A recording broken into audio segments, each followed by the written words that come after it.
Let's see. Come on. Come on. Give me that sweet, sweet Jemima sugar. Let me see how we looking. How we doing? Where we dropping? One sec. I'm going to mute my mic quickly so I can check the sound. Okay, so little sound test. Blah blah blah blah blah blah blah blah blah blah blah blah blah.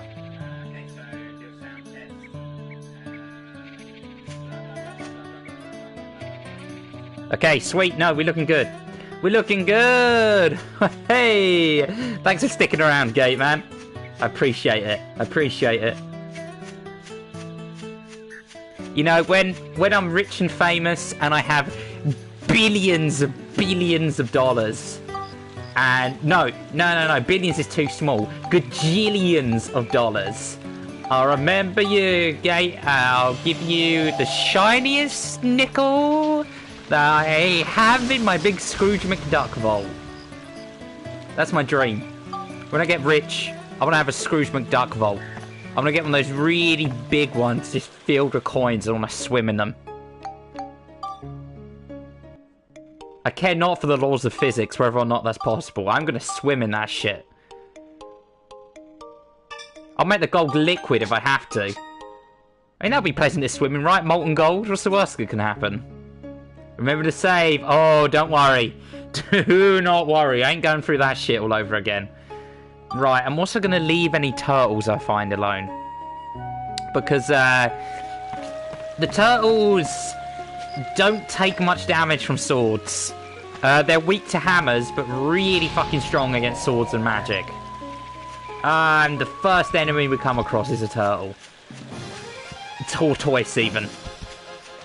Fuck that. Oh, and this. Oh, another one. Nope. I ain't dealing with that. Nope. Bye-bye. See ya. Don't wanna be ya. Oh my god, there's so many tortoises.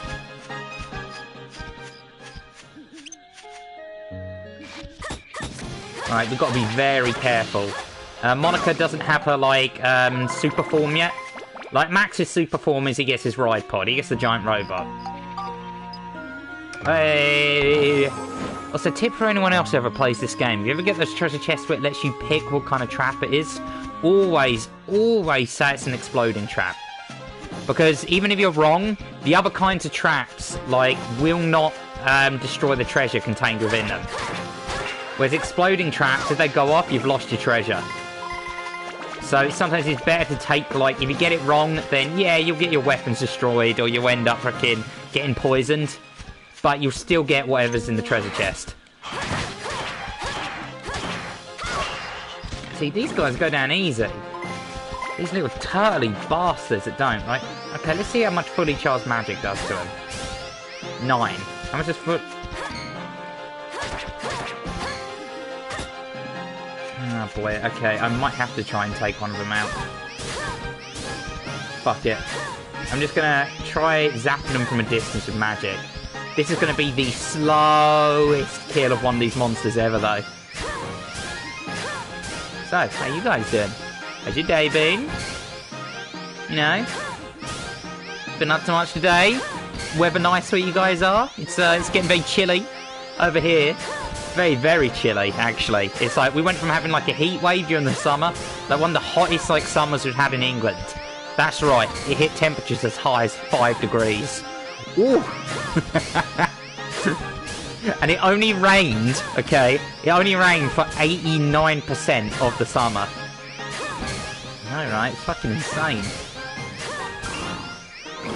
Right, that was so painfully slow taking that dude down like that.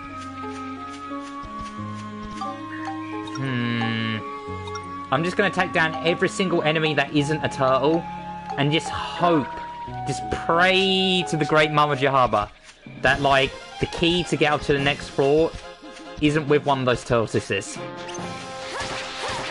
Because the only way you can move from one floor to the next is, oh, of course, in the first hit poisons us. Oh boy, this is a spicy meatball. Alright, let's use an antidote.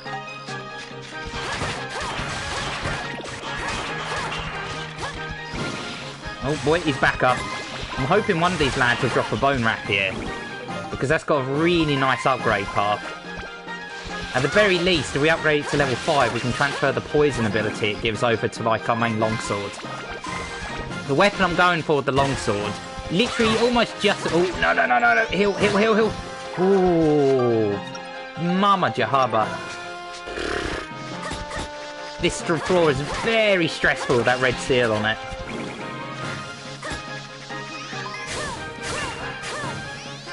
Oh, another fucking turtle.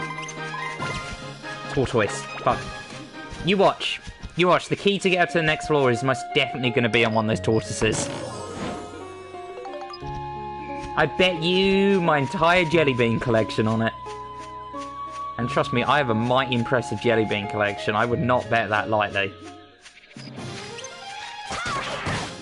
Oh, I'm going to move that from the main bit of the screen there so I can actually see one. Oh yeah, I forgot I can do this. In the water with me. Ah, man. No, it doesn't work like that, sadly. If you just ring out the enemies like Smash Bros style, that'd be bloody amazing. Speedrun strats. Pick them up, throw them off into the edge into oblivion.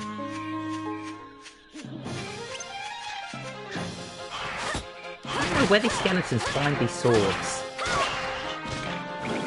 Like, who are these people who are just leaving sharp objects in the middle of the forest for, like, the undead to pick up? I think that's like a thing in these RPG worlds. Rather than Smokey the Bear, you know, 10 people to not make forest fires, it's saying only you can prevent the undead from arming themselves. Don't go leaving treasure chests containing weapons in the middle of the woods. There isn't something like that. There needs to fucking be one, okay? Because this is an epidemic at this point. So how's our sword doing in terms of levels? Level 4. Alright. I don't know if I want to actually use any of these. Nah, I think I'm actually going to get this up to about level 7. Then I'm going to level up this separate longsword, dump all my points onto that, and then go boop, and pop it onto the longsword. Okay, so this is going to be our main one. We're going to get this one up to, like, +7. Then, I'm going to show you the most effective way to actually level up your weapons. Especially as you go on, getting synthesis points gets harder and harder and harder. The enemies will start dropping a lot more... Oh, weapon destroying trap, nice. The enemies will start dropping a lot more ABP, like the ability points. But, it also takes a lot more to level your weapons up. We're going to use good old Cedric here, just to repair our weapons without having to use any of our powders. We might have to use an armband repair powder, though. Which is annoying, because at the moment, unless you find them in treasure chests, there's only one town back in Palm Brinks that sells them. Actually, no, I wanna level up her... Oh, no, okay, never mind. Guess that XP's going to the sword instead. Level up Monica's armband here. The armband's another one. Its weapon upgrade path is really simple. There's one armband in particular we want to go for out of the 2 ultimates. There's one ultimate called Love. And there's one called the 5-star armband. We want the 5-star armband. We ain't got no room for Love here. Alright. Okay. Again, those 3 little dots at the start there are the tortoises. We don't want to be fucking with them. Because they are long, angry, snappy boys. So we're going to head up here, deal with these 3 lads. Hope none of them are a tortoise.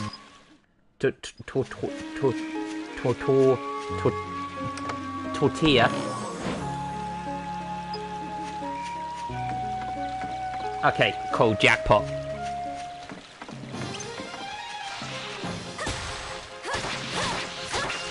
Got ya. I'm going to try finishing this dude off with the armband, because we are, like, literally... Oh, no. Oh, god damn it. I was nowhere near close to him.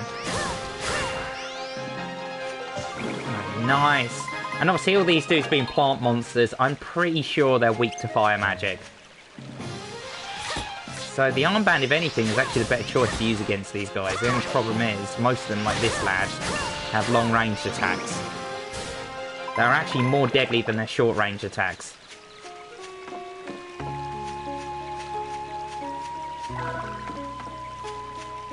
Okay, now we just got to hope these two last ones. I don't think we've actually got the floor key for this floor yet. So, if one of these lads doesn't have it, then, oh boy, we're going to have to go on a tortoise hunt. Going on tortoise hunt, we're going on... Oh no. Oh no. Oh no. Did we pick it up and I just didn't notice? No! Fantastic! Alright, usually I would sell these. Because these bombs give you so much money. Like, at least for this part of the game. But, right now, I cannot be asked to sit here and spam my, like... So, there you go. Fuck you. Nope, he didn't have it. How about you? Fuck you. He didn't have it. What? Was it seriously the first dude we came across is going to be the one who has the floor key?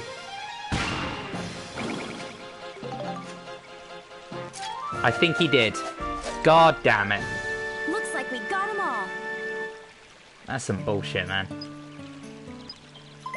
But doing that also broke the red seal on this floor. Which means, if we ever need to come back to this floor, we can actually play as Max. Which will be handy dandy when we eventually come back here to get the medals. Because a lot of the extra outfits for the characters can only be done if you trade medals with Mere Need once we recruit him. Which would be quite nice. We should actually reach the point of being able to recruit people in this stream. I think we're only 1 or 2 floors off of like meeting the Furbits. And once we've met them and broken them out of their stupor, that then unlocks the diorama functions, which is one of the most fun parts of this game. Most fun? Mostest fun? Yeah, I'll go with most fun. Yeah, that makes you sound less of a big dribbling retard. Here we go. Great fish swamps. There's also a one-time photo here. We fuck up our opportunity to get this photo, then we can never get it again. Hey, there they are! The whole lot of them! Hold on. Something's up. Huh? Your hands are huge, Max. Yeah, something weird's going on. Let's try talking to them. Well, okay. Like, style and all, but Jesus Christ. Can you imagine what these monstrosities look like? Like, you take a whole... hands compared to the body. And the big feet as well. Look at those shoes! Jesus Christ. Hello. I ain't going back. I'm going to live here forever. And there ain't a thing you can do about it. This place is amazing. Just being here gives me this incredible feeling of happiness. Hi, Praygon. Feeling under the weather has its benefits, I suppose. Hey, that's right, Dusty boy. You gotta always look to the silver lining of things. It could be worse. You could live in England. Ah. We're playing more Dark Chronicle today, my lads. Come pull up a chair, get a hot chocolate. I'm gonna disappear for a bit. Okay, Gate Man. Thanks for showing up anyway. I appreciate it, my dude. What happened to him? Beats me. I got separated from my 3 buddies, and when I saw them again, they were like that. They won't go anywhere, you see. So I'm just killing time with a little fishing. Although, you know what? I'm pretty thirsty. You wouldn't have something to drink now, would you? With shoes like that, she's packing a bigger dick than so. God fucking damn it, Dust. Something smells good, that's for sure. Okay, we've got to give this guy his grape juice. Would you like a cricket instead? Sorry, but that stuff's not really to my liking. Oh, god damn it. Fine. Fine, you want your frickin' precious not wine, we swear. Although, you know what? I'm pretty... Alright, here you go. Here. Take it. Ah, this'll do nicely. Just what I wanted, thanks. Here, you can have my rod. Take some time for fishing. It'll clear your head. Now, being that this is an RPG, there's a fishing minigame. Come back any time if you run out of bait. I don't know what the fuck is wrong with my brain yacht, but I swear he said if you run out of AIDS. Run out of AIDS, come back and I'll give you some more. Right, now we have the fishing rod. I ain't gonna bother like directly fishing anything at the moment. We're gonna want to go and fish up something in this lake here. There's a big old lake here, and I'm gonna switch to max so we can get the photo. I think. No, we don't need. Sex offender alert. He offered his rod to the kids. I think... Can we fish this dude up already? Okay. What we want to do is, we want to get a rod, and we want to put a poison apple on it. Let's give this a try. We need to break those dudes out of their stupor. And the only way to do that is by fishing up the king of the lake. For some reason, it's a mask. Just take some time to fish. Take some time out here to just sit down, take in the water. Oh, that's real nice. That's real nice. Look at that. Look what we got there. Got a little bubble in the water. Just sit there, so just chill. This is so boring. This is so boring. I hate fishing minigames. I really do.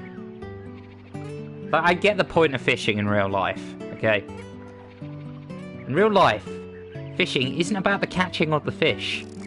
Okay, no, I don't think we can fish this guy up yet. I think we need to get a story trigger first. Alright, let's give Max an actual proper weapon first.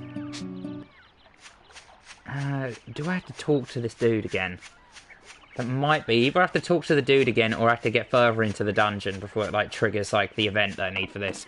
The Art of Fishing with Kieran Ross. Oh, that's real nice right there. We're gonna tank our rod over the edge.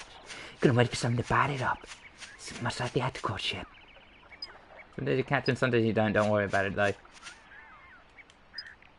Yeah, okay. I don't think it's triggered the thing yet that we need to be able to wake these dudes from their slumber. Which is a pain in the deer coal. Lasted for maybe 15 seconds.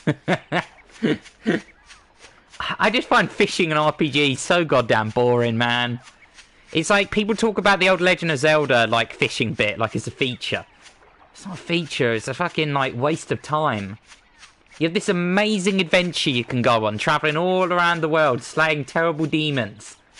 It's like people choose to use it for fucking fishing instead. I mean, extra features are extra features, you know, but I feel like the developers just wasted their time a bit. Master Utan? You know that thing? Is it safe to go closer? Bit insensitive, Dust. Yeah, Dust? right. What? What the fuck? Why did I call him Dust? He doesn't hurt You're people. being sensitive, Max. He's a pretty well-behaved monster. He doesn't hurt people. It's official, Dust. Not only are you both me, yourself, and Richie, you're now this dude as well. But Fuck looks it, let's like just say you're something's Monica wrong with too. him. Is he okay? And you're that guy. And you're those apples. Jesus Christ, man. You're fucking everywhere. Humans, Don't see them every day. Now that I think about it, there was another half-pine bumbling around earlier. This forest's starting to get nice and crowded these days. Never mind that. You look like you're in pain. What happened? It's pitiful, really, but I was awful hungry, and somehow got my hands on the forbidden fruit. Also, When I did, what you just said there my was a whole little body bit... just up and As long as froze I'm like Zephyr this, too, then that's okay and by I me. couldn't move. My fault for messing with the Holy One's food. Also, what old Utan said there about he saw someone else stumbling around is actually it's actually a little bit of foreshadowing, but you don't really realise it. It'll be contextualised way later on in the game. You'll see. I'll bet the Holy One must be pretty ticked off right about now. So you ate one of these, huh? It's a poison apple. No wonder you don't feel so good. Never mind, don't worry. You'll feel better after you rest for a while. By the way, who's this Holy One? The Holy One is a great fish who's brought happiness to this forest. Forbidden fruit. Did he taste Tide Pods? Ah, yes, the Tide Pod tree. They grow in the wild, and then Surf pick them. A holy fish? Monica, maybe this has something to do with those three back there. Holy shit, it's the Cyber Haddock. Aha! I think I'm starting to understand now. This Holy One must have bewitched those three somehow. I bet the Holy One is really a big fish monster. Hey, Monica, you watch your fucking mouth when you talk about our Lord and Saviour. Well then, Master Utan, where can we find this Holy One? Didn't you see a big old swamp on your way here? They say the Holy One lives in that swamp. I haven't seen him myself yet. No, he doesn't. The Cyber Haddock lives on the giant disco floor in space. Swamp, huh? Yes, I think so. Yeah, I remember. He's got beautiful nails. Let me see. A big fishy monster named the Holy One that hangs out in the swamps bewitching people. This ought to be fun. I mean, it does sound like what the Cyber Haddock does on his weekend. So anyone who doesn't know, Let's go check it out. the one Right. the Thanks, one Master true religion Utan. is You've obviously been a big help. partyism, which was totally not just something that me, Don't forget Richie, and to one of my mind your college manners friends like when made you're up. dealing with the Holy One. So we believe in the Cyber Haddock, who's a great cybernetically enhanced haddock that lives on a disco floor in space. And he's constantly hungover or partying, sometimes both. And he created the universe as a joke because he thought it would be well balanced. Right, now we need to get a photo of this dude. God damn, look at that hand! God damn! Fucking yowie hands! Right, now we've got to wake up Fishy Boy. And get a photo of him. Because, once you've woken this dude up, he's only around for a little while till you trigger the next event, then he's gone forever and you can't get him back. Why don't we try fishing it out? Huh? Fish it out? Well, Sounds we've like got you a and or fishing Richie rod. watched We too know much the Holy Space One likes Dandy. poison apples. And we've got plenty of bait. Funny thing is, that was long before we were even watching frickin' those Let's give it a animes. try. Go on now, try it. My, like, most experience I ever had with anime okay. when I was growing up was, like, Dragon Ball Z. I didn't actually start watching anime until around about I was in college. And even then, / now, I'm very picky about the ones I watch. I do not like cutesy shit. It's either got to be manly as fuck, like Fist of the North Star and JoJo, or it's got to have a good plot. And I mean real plot, not plot, you sick freaks.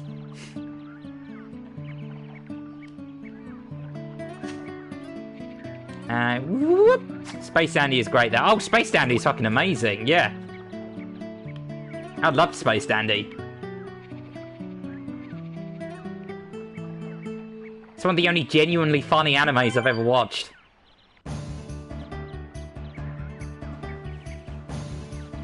That's the thing, I'm a believer that, like, oftentimes when anime tries to do comedy, it doesn't pull it off too well.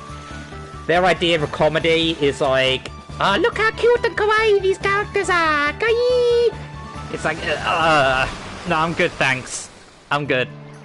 Whoa, whoa, look at this handsy What's going on boy. here? There's a hook stuck in my beautiful lips. This is the your Cyber doing? Haddock back in his young I won't days. forgive this. He was a bit vain back in his teenage years. You're the one that made the little ones act so strangely. You must change them back. Oh yes, more God victims damn, of my them dick sucking beauty. lips there, I've seen them. Beauty can be a curse, you know. They stand here to see if Lupin the Eel and Cowboy Anyway, Bebop have a why child. are you here? I already told you. I want you to change those little furbits back to the way they were. Well, such a thing would be quite simple, my dears. This guy sounds like he's voiced by Tom Kenny. But nothing comes for free, you know. Business is business, and everything's business. Oh boy, this is gonna be another pain. I like a discount Mark Hamill. So what do you want us to do?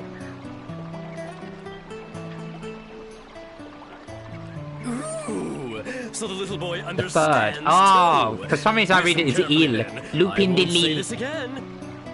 Mwah. I think this fish is trying to seduce me. I don't like it. As everyone knows, I'm very fond of beautiful things. But here's the thing. Recently, you know, I've become a bit, well, dirty. Bad touch. Oh, Bad so touch. Embarrassing. But listen to this. There's a fish called the Pristine Fish that can clean up all the dirt from my body.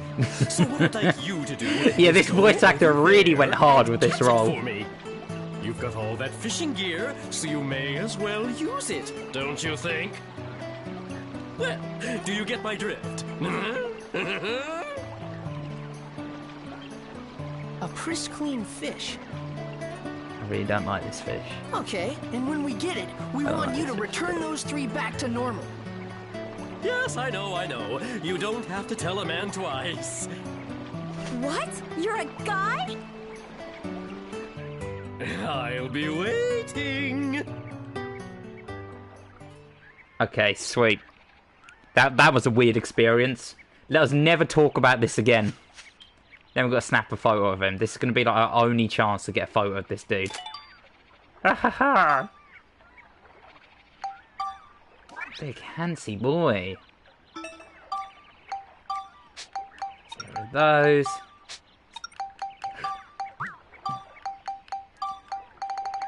And let's look at this. Now we should have him in our idea book. And I think there's quite a useful... Yep, there we go, King Mardan. You know, I'm also going to take a photo of this lad. And put it in our album. Look at this. I would have been more concerned if he wasn't a guy. Album data was found. There we go. Look at that. Saved in the album for all eternity. 480 kilobytes. I don't know, it's a lot of space. Alright, now we've got a squirrel. Now, we've got to catch a fish for him. And we catch that little fishy down just the pond over here. We want a pristine. This whole area basically just serves as like a tutorial for the fishing minigame. So now we actually got a fish for real. So now that means it's time for Killing Rush to make another appearance here. Yes, indeed it is. We're going to put a little cricket on the end there. We're going to watch him squirm. Now remember, if the creature is suffering, then it's got much more flavour. We're going to put him on the end of our rod. We're going to throw him into the leg here. Yes, indeed. That's all about happy little accidents. My parents said I was a happy little accident. Less of the happy bit, though. Peaceful shit storage space that might be a lot. Yeah, fucking tell me about it, man. I constantly have to delete old games to make room for, like, new shit. Oh, okay. So here's how the fishing minigame works. You basically got to make sure that danger gauge doesn't max out. And you do that by just following the direction he's going in. And that'll make it go down more. Oh, this is a big boy. Holy shit, this is a big lad. And you've got to be careful because sometimes if you go on for too long, you can actually end up increasing your gauge rather than decreasing it. Oh. Well, well, well, it ain't Praygon. Really? Where? Where? Oh, I want his autograph. I hear he's one sexy, sexy boy. Hey, Emmy, my dude. How you doing, man? You been having yourself a fine old day, my fella? My dude? Howdy there, familiar one. Welcome to the realm of Kringledorf. You guys just in time for some fishing here. We're fishing up a little fish to clean up a paedophilic fish's scales. Yes, indeed. So, Emmy Braun, just to catch you up to speed, we met a fish that I'm pretty much convinced is a paedophile. We now have to fish it up another fish to eat it out. and then it will uncurse a bunch of midgets so we can create a town to go to the future to talk to a giant tree to find out who's been murdering everyone on the planet. So, you know, so far, pretty normal, pretty bog standard stuff, really. I'm gonna fish out some little fishes here. Oh, look, there he goes. Oh, he pulled himself under. Gotta have some little fish. Oh, this one's much easier to pull in. Look at that. That last fish has been a little bit of a literal fish head. You know, you'd think, you know, considering how much I call people fish heads, I'd be all for, like, doing fishing in games. But there we go. There's the fish we need. That's more accurate than he leads on. I mean, it actually is. It's literally the gist of things. That sounds like everyday life to me. Yeah, man, just an average everyday day. And here we go. Here's the big paedophile fish. It's, yeah.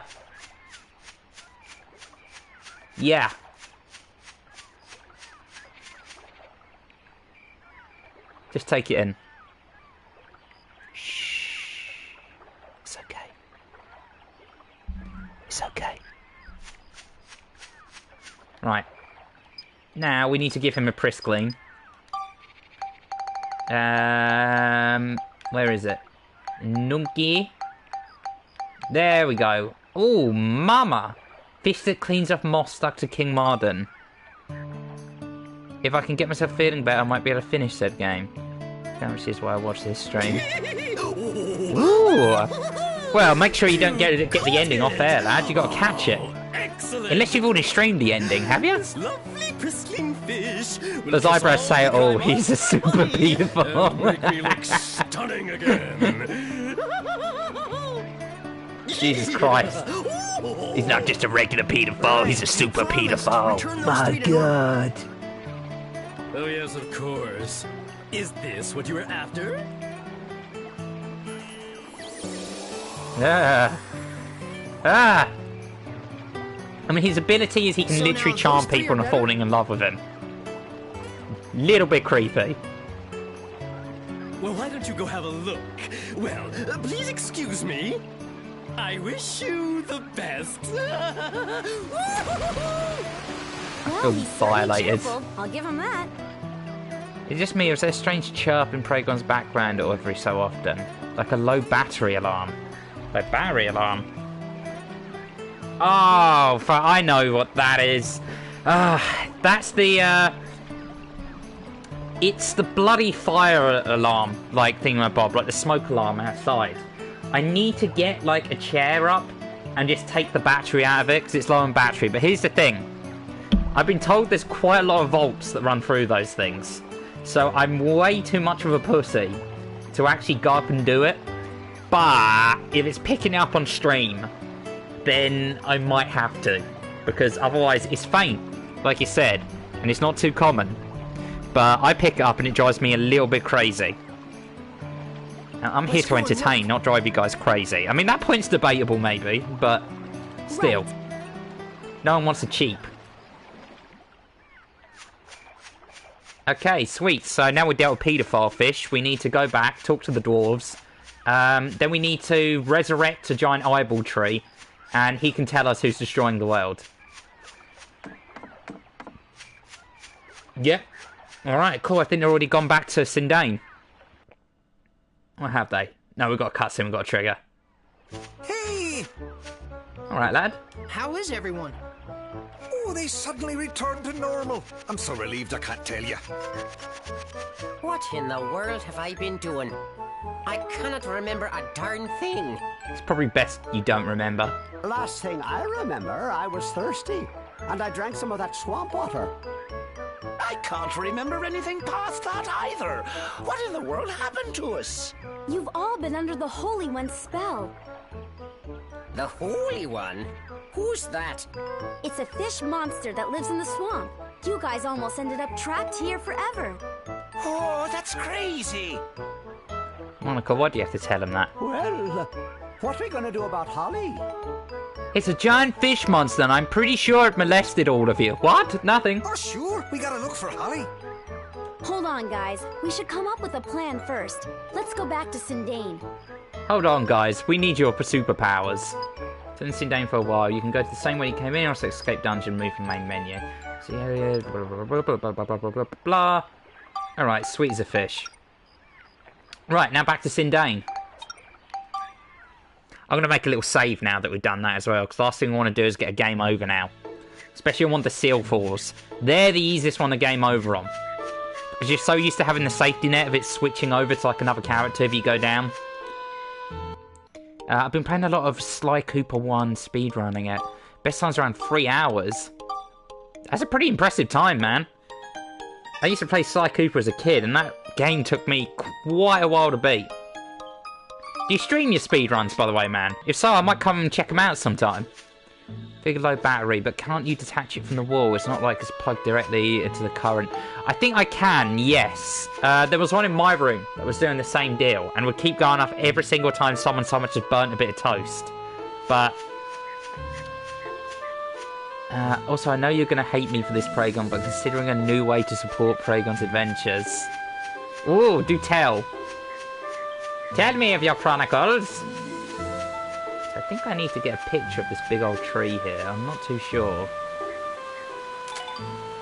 Oh yeah, there we go. Withered Durak.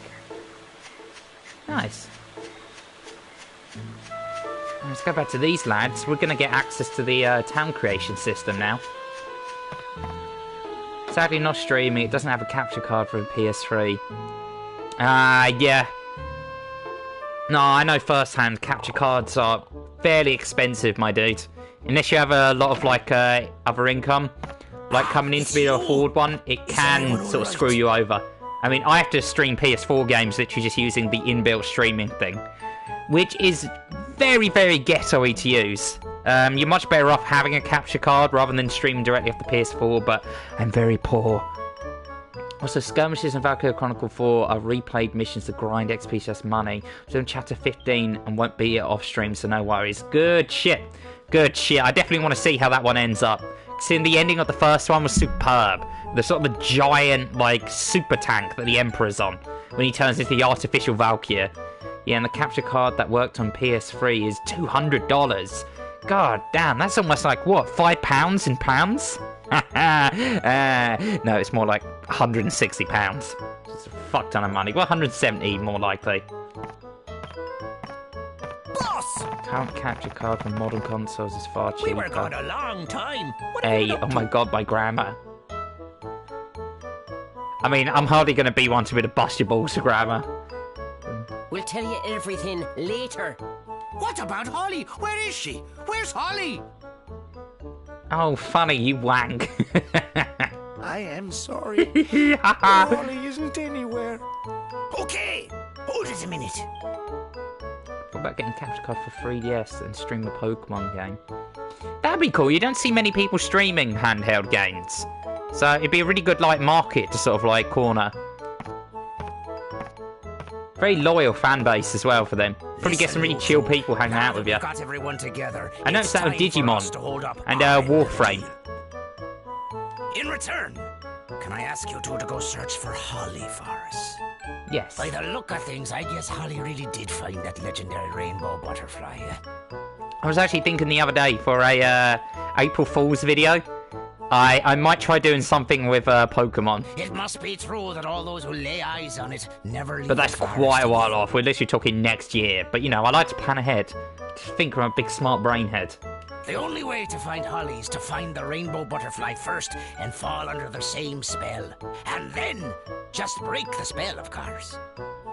Rainbow butterfly, huh? I don't know. Do you really think it exists? I've noticed this forest has a lot of weird creatures that seem to like mind-controlling people.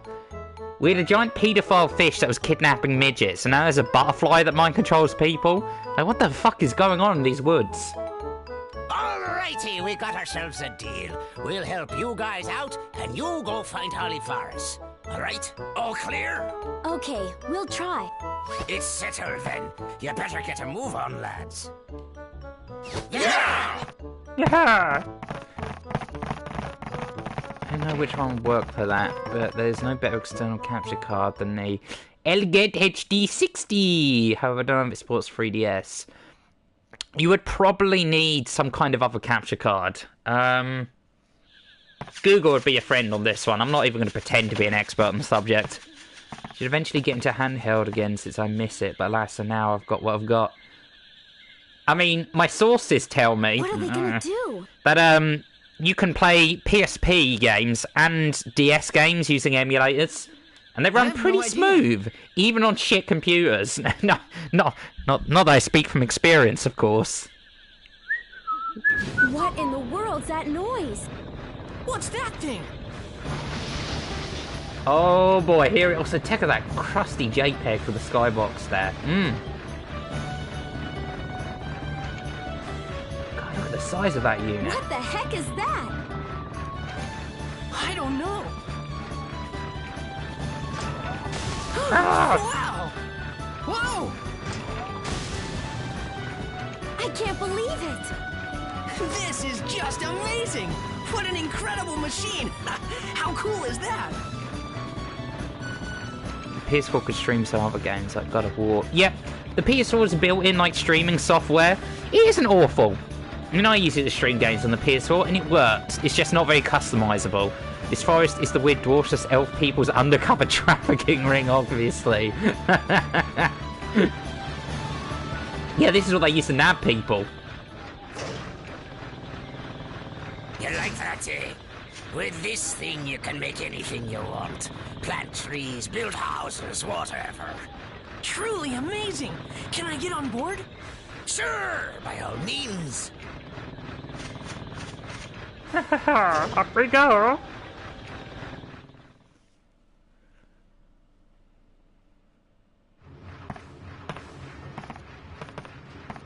This here is the control room for our pal, Carpenterian.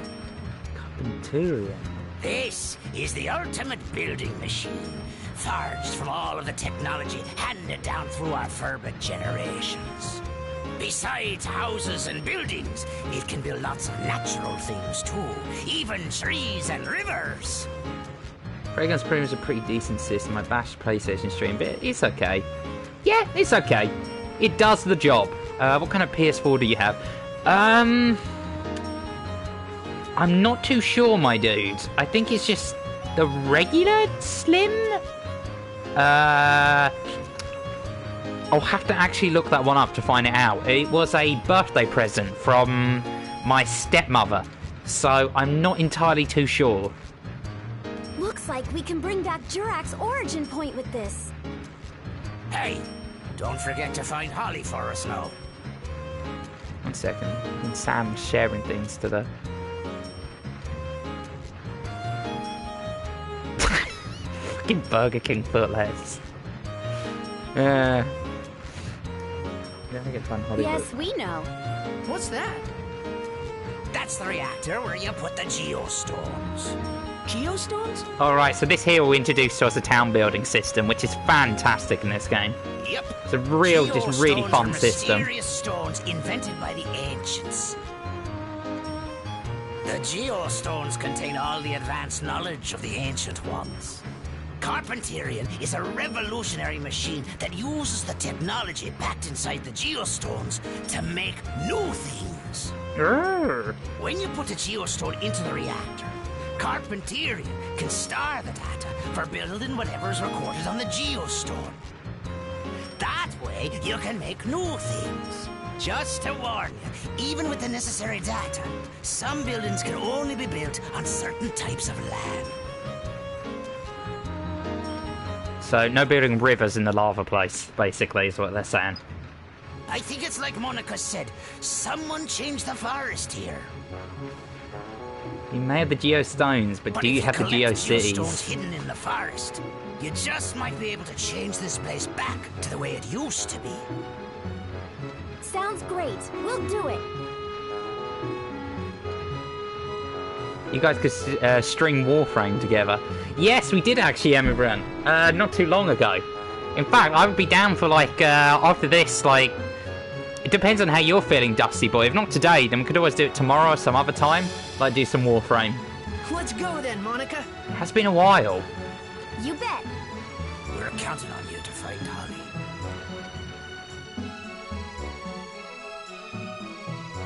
I mean, likewise as well. Anyone else has Warframes, welcome to join in. Oh no, does Praygon not recall Max, look. free web hosting GeoCities? Oh no, I recall GeoCities, my dude. I was around in the ancient days of the internet, man. I was around in the dial-up days. I used to play Cartoon Network on dial-up on my dad's office computers. Huh? It's a time gate. You can imagine it on your character. Sure, I'll push me to a full conclusion, but sure. You can pass between this time and mine through I mean, there's no rush, man. I'd say do the Valkyria Chronicles like conclusion night first. You just use that stone. You're at Lemuria. What? You mean this red stone? That's right. It's not just a pretty Tomorrow's rock, you Weep know. Wednesday for me It's anyway, got so I'm probably going to be doing some mystical Maple power Story and a that lets bit you more pass Luna. through time. And the one I've got is the blue at Lemuria. They each have their own powers. Red brings you to the future, and blue to the past. Notice how they almost look like two moons there. With the two of them, we can use this gate to move back and forth between past and future. When we get Jurak's origin point back, we can use this gate to go see him. Hold it a minute. My father gave me this stone. Why did he have something like this?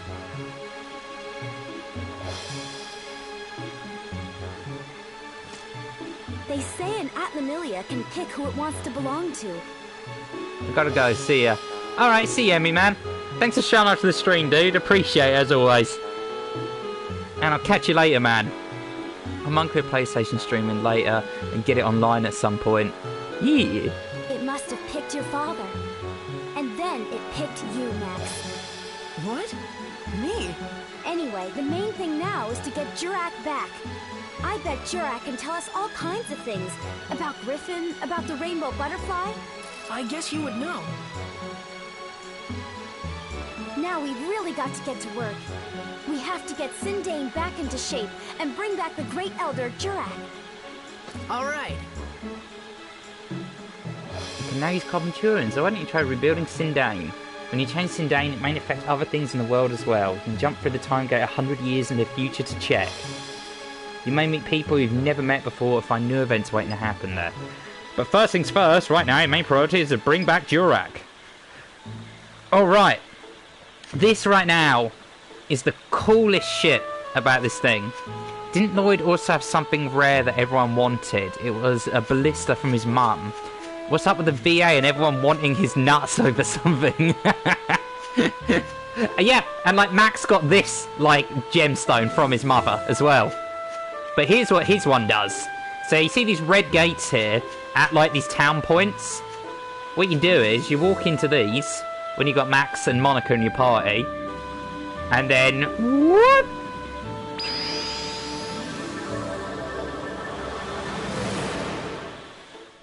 You ready for this? Because it's some cool shit. It zaps you 100 years into the future to show you what the forest looks like in 100 years. And at the moment, it's looking pretty pitiful. As you can see, there's not really much going on here. Like, the bad dude pretty much destroyed the, like, legendary tree that was supposed to be here. And because of it, things are looking mighty barren at the moment. But I'm actually going to save that picture. Because what I like to do is I like to do a little before and after, you know? That's awesome. Yeah, it's so fucking cool, dude. It's like, as we build more stuff, you'll see how this place will change. It'll go from, like, a completely empty, barren, like, area into this giant, thriving, like, super tree.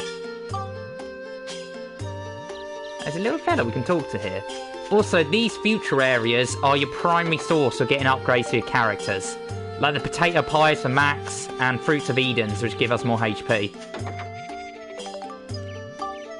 And I'm going to do an even spread between the two characters because there are certain bits of the game where you lose control of either Max or Monica.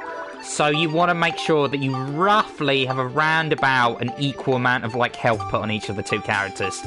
They don't share items. Like you see here, Max now has like, after we made him eat that potato pie, he's got 12 defense. Monica's still at 8. We also got Fruit of Eden, which increases their HP, but I gave that to Max, so he now has the same amount of HP as Monica. pretty good, and that means they're equal at least on like... well, Max is slightly more tanky. But in general, Max always tends to be a little bit ahead on tankiness. And this lad. You know, lately's been kind of lonely. Feels like something big's missing, you know? Anyhow. We can get a picture of like this down here. Is there anything here that does anything? No, never mind. Okay, so there's nothing in the future yet we can get a picture of. There are also certain pictures or ideas that you can only get in the future. Like, certain inventions that, like, you're going to need some of those future technologies or future ideas to be able to make them. And then Monica's Atlamelia travels back in time. So now you know why the bad guys wanted our stones. Like, Monica's blue stone travels her from the futures of the past, which is how she even got to, like, our timeline in the first place. And then Max's one jumps ahead 100 years. And you find out later on they can also be super duper boosted to travel even further. Oh, no, didn't want to press that. I wanted to get into the Carpenturian. And how we do that? There we are. So while you're in the Carpenturian, you can make stuff that you found with, like, the Geostones. At the moment, all we can really make are some logs, some grasses, and that one house, but we can only have one of them. You can paint stuff as well, and move people in. And we've got all these things here that we kind of have to set down if we want to fulfill certain objectives and sort of move on. And the main objective for this place is to revive the Elder. But, at the moment, it's all a big bunch of question marks how to do that, and even though I know what pieces we have to place, we don't actually have them unlocked yet. So, in order to unlock stuff, so we can actually build things, we gotta go back into the dungeon. And we can get there way faster, we just go boop, whoop, and aha! And back through here. And we talk to that big old monkey man again, and he'll move us through to the next part of the dungeon. Bob's your uncle, Larry's your granddad. Easy peasy.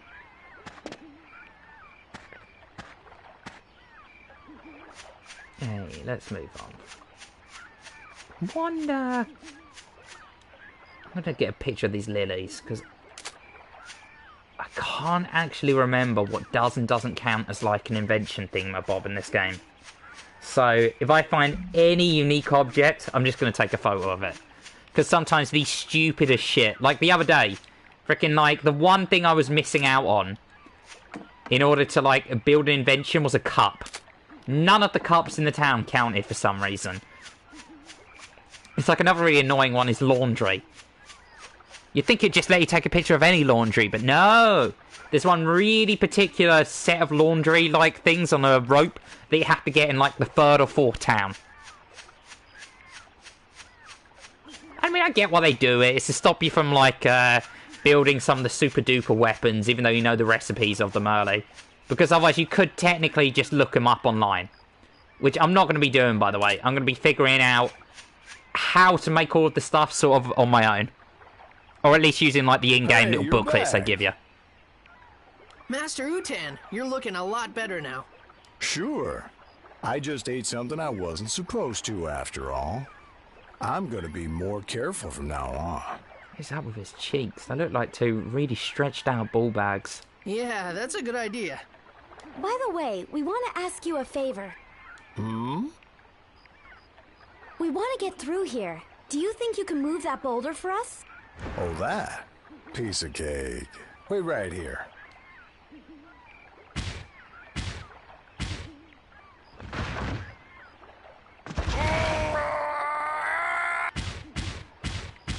Wow! Master Utan, you're so strong! How about that? Guess I still got it. Ow! Are you back. okay? Oh boy, I've gone and sprained my back. I think I'll rest here a while. You go on ahead. Maybe you should exercise a little more often. But thanks a lot. You really helped us out. Right. We'll see you later. What a nice young man. Right, I'm also going to get a picture of the boulders here. I get a feeling... Does it count as an idea? Nope.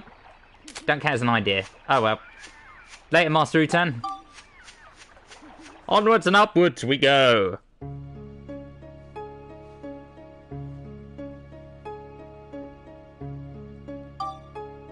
Make a little save. Just a tiny little save in there. Yes, sorry.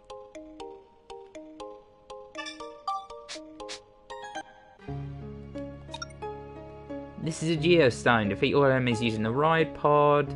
Turn limit. Oh, that's a point, actually. 1 second, 1 second. Before we move on to the next floor, I need to, for one, make some new bombs. Because I should imagine that dude's probably got all of his ability points back now. Then we get Cedric to repair all of our jazz. And I'm going to put... what's his name in the party? The dude who makes monsters drop extra stuff. Because we're going to be leveling Monica, so we're not going to need Cedric in the party for a little bit. And he needs to recover some of his ability points. Which they'll only do while they're not in the party. And I'm not sure if it's based on, like, how many floors you clear in a dungeon that it takes them to restore their skill points, or if it's down to, like, time in game passing. But either way, we're going to bring this lad with us, because he makes enemies drop extra stuff.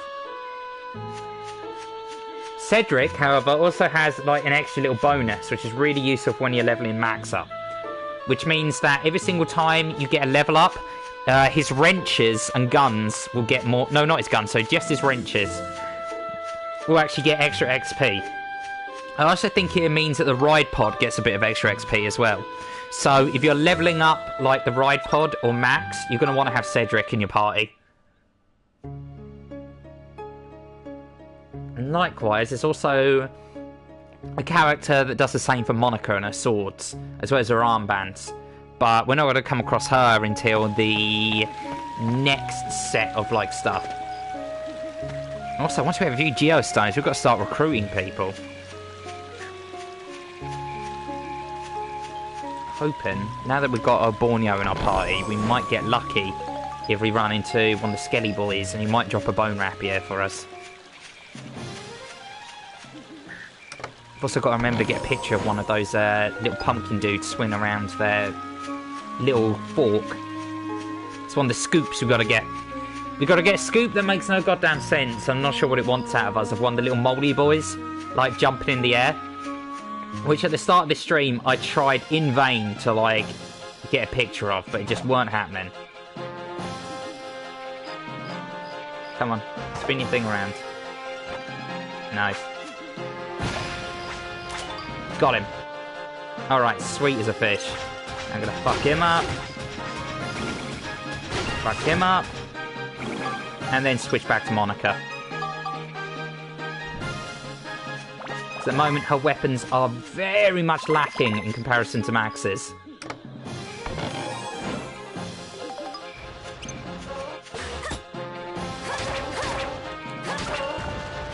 And we keep Max alive just as our sort of our backup. Our backup dude. Oh, hello. Who's this fit little fella?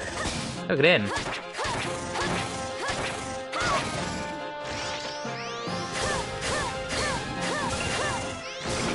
Get a few of them in there. It's always good to make sure you're leveling up your ranged weapon at around about roughly the same pace you're leveling up your melee weapon. Melee weapon is undoubtedly more useful during the start of the game, but later on in the game, when you start to get enemies that hit like a goddamn truck, you're gonna wanna make sure you've got a way to do reliable damage from a distance. And Monica is actually slightly better at that than Max, because later on she gets like an ability on her swords, which is very useful, where she can absorb elemental properties from enemies.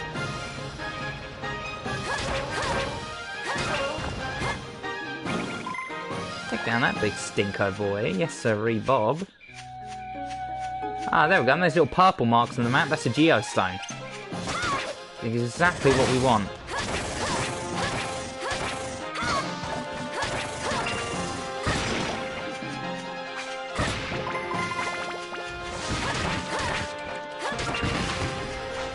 Ooh. These pumpkin lads. Oh, Jesus Christ, those rocks hit for quite a bit.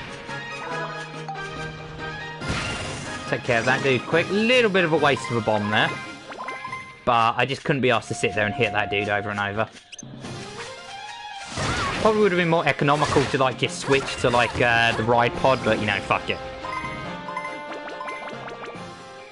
Bit Middle Eastern philosophy. Sometimes you just gotta blow shit up, you know?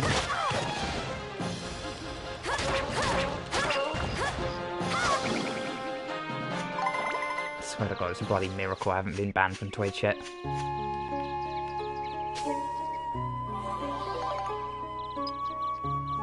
Alright, sweet, we've got a first Geostone.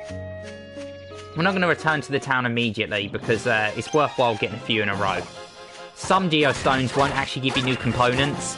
The most useless ones are ones that literally all they do is they just unlock a little bit of information over what you've got to do next.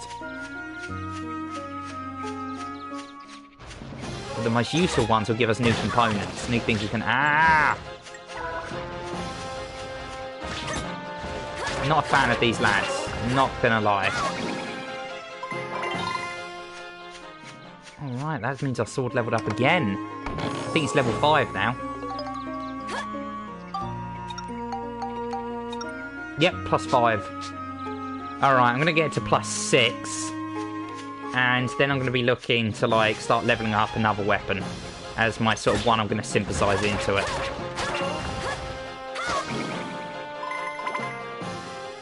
And we're going to want to go for the bottom option. I have a... Let me see here. It's got 2 possible upgrade paths. For the sword I'm looking for, we've got to start by going down here. So I want Cyclone and Exorcism. To turn it into a holy sword. Monica has some seriously cool weapons, actually. As you're going further and further, you're going to see more and more of them. They get quite spicy looking. Quite nice looking.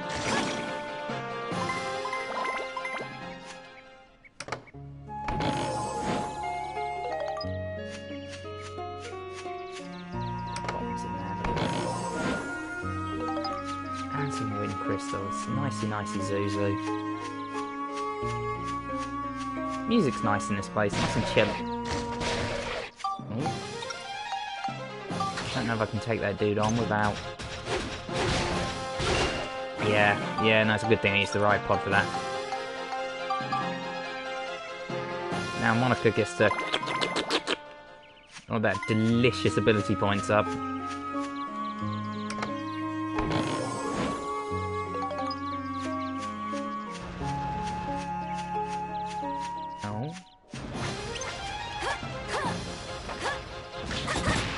I might be imagining things, but I swear I heard one of the...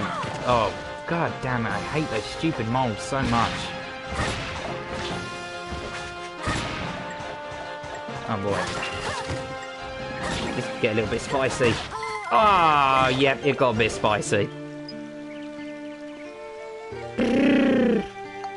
Alright, time to level max. Jesus Christ, could you not, please?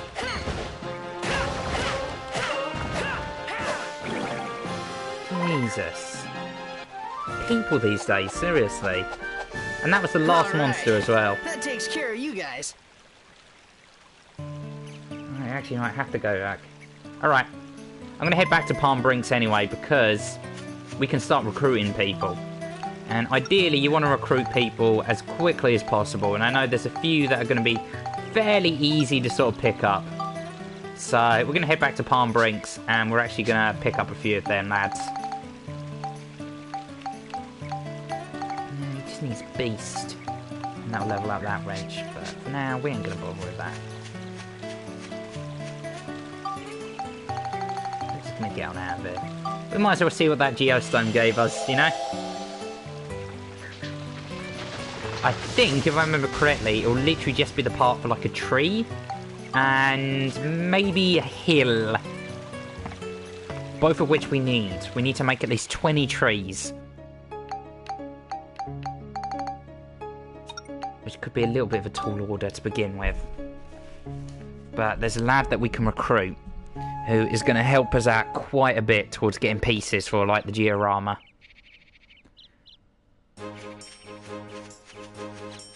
Oh? Ta-da! Oh, looks like you found some geostones. Now then, let's use the Carpentorian to rebuild the forest. Come along with me. I found a geostone. I'm out of healing items. I ain't going any further in that dungeon without any bread. Ah, video game logic. Food can heal deadly ailments. Little present from Mars. We'll get some things you need to rebuild the forest. Even if you have the carpenter and geostones, you can't get anything done without materials. But you know your item bag was mighty small to me. No room for anything. Tell you what, I'm going to do you a big favour here. Let's make that bag bigger.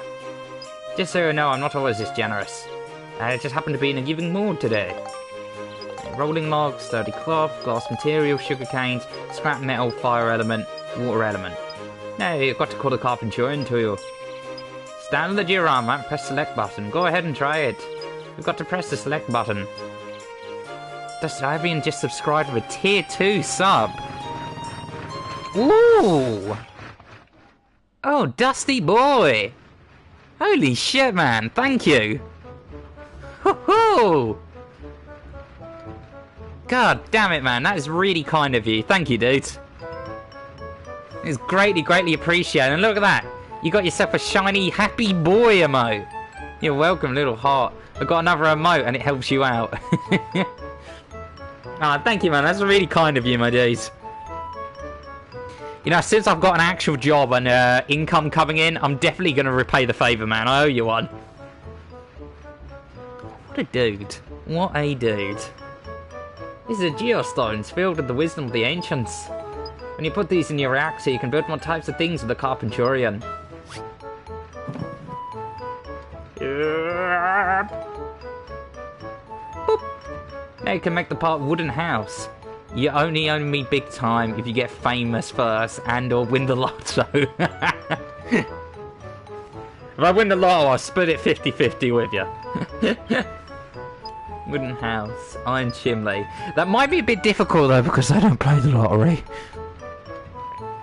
Wooden house, iron chimney, a thorn tree, a wooden stand. Wooden stairs, a river.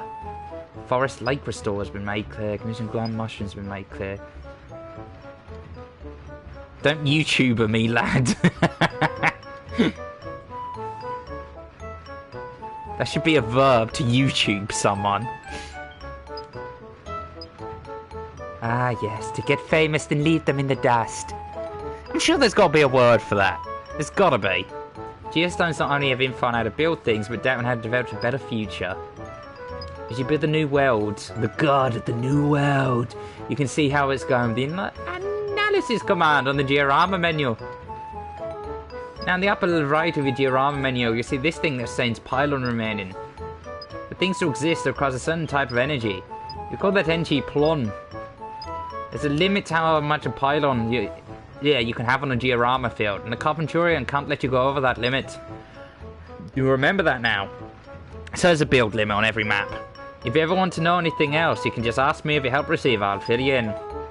Now then, I think I'll leave the rest up to you young folks, and get myself onto that trainer thingamajiggy.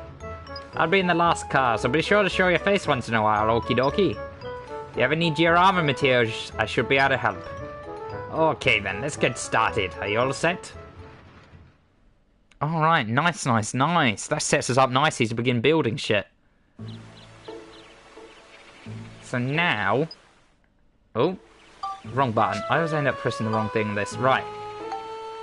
Now we can make a whole host of new shit. Holy hell, that gives us a lot of stuff. We can make basic houses for other people. Iron chimneys, thorn trees, wooden stands, wooden stairs, rivers. We're going to need a lot of these river blocks. At least 20. Which I think is the max it allows you to have anyway, so... I'm going to make 20 of them. When you look at this, we can start actually placing them down. But the question is, where am I going to place them? Now, first things first, I'm actually going to remove all of this debris.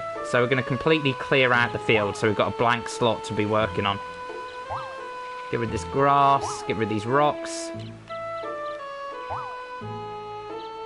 Now, I'm going to get rid of these trees for now. We do actually need a whole bunch of trees down to fulfill one of the conditions. A few patches of grass around here. We're going to want some of them as well, but we're going to be strategic about how we place this stuff.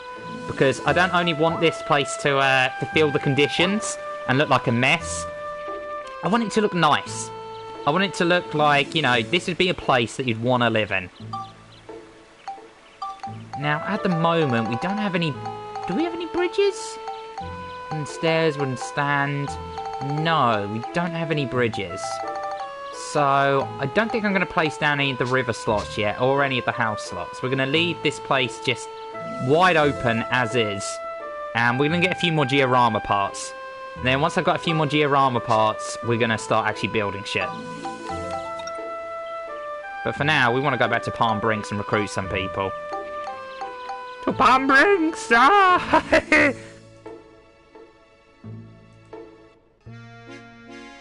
Nice. Nice. Last thing you'd want to find in your Yu-Gi-Oh deck is someone else's foot fungus. But that might be what you get.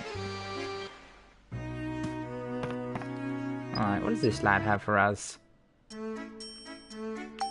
We can sell these bombs that we've got. There they are. Right, that'll give us a little bit to work with. Now, buying materials, or at least getting materials, is going to become even more important as we go on. I think I'll pick up this Monsters Notes book here. Oh, shit, I just remembered something. Oh, hells yeah, we can make the energy pack. There we go. That's going to give old Steve a lot more, like, energy to work with. Can we get that clown hand? If I can get some paint, then we should be able to build that. Alright.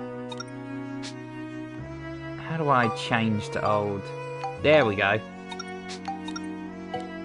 Not enough capacity. Ah, he needs an upgrade to his core. Bugger. Alright, okay, we're going to have to do a bit more exploring then. We're going to need to get him some XP. Then we go back to Cedric. And he can upgrade his core, which gives him more capacity, which allows him to equip better stuff. And we're also going to want to start off recruiting a few people while we're here. So I'm going to get that done now. I think we can recruit old Polly here.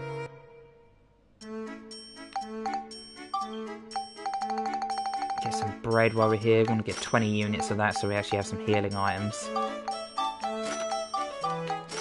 And I'm going to get a few of these as well, because we're going to need some of these for later on. Can we recruit her yet? Nah, she doesn't have an option to recruit her yet, so... Blasted blasts. The juice? Nah, I'm going to just leave it in the inventory now. I won't put it on, like, the hot bar. I will, however, put these roasted chestnuts here, so it at least has... Oh, no, can't put them on there. That's interesting. And this little fella, I'm going to roast him. There we go. Got some roasted fish. I can't put him on the hot bar either. Mamma mia. Alright, we've got the max amount of bread. That'll do us nicely for a little while. I don't think it's going to let us recruit anyone at the moment. So... with that... all we can really do now is head back into the old dungeon again. Let's continue the crawl. Oh, one thing we can actually do. God damn it, I keep on forgetting, like, all these little, like, min-maxing things. We're going to want to talk to Cedric, and he will repair all of our weapons and refuel the ride pod for us, which will do us nicely. Robot parts, and... let's see, can you upgrade the ride pod? Where's it going? We need 900 if we want to improve his core. I think I might actually, through the next few dungeons, try getting a whole bunch of points on the ride pod. What's Monica's, like, sword at again? +5. I want to get to +6 before we... okay, yeah, I'm gonna... might as well repair that while we're there. His stuff's all looking good. Alright, cool. These flowers count for anything? Yes, they do. Wow, that's one ugly looking flower.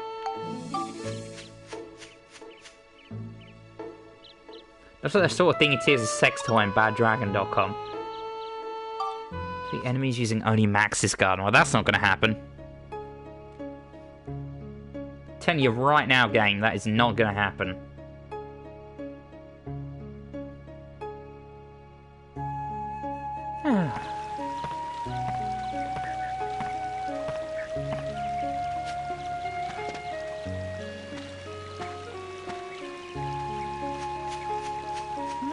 move on. Maybe I should start actually labelling these Dark Chronicles streams as like chill streams. Because especially in this bit of the game, like listen to that music. It's so soothing. God damn.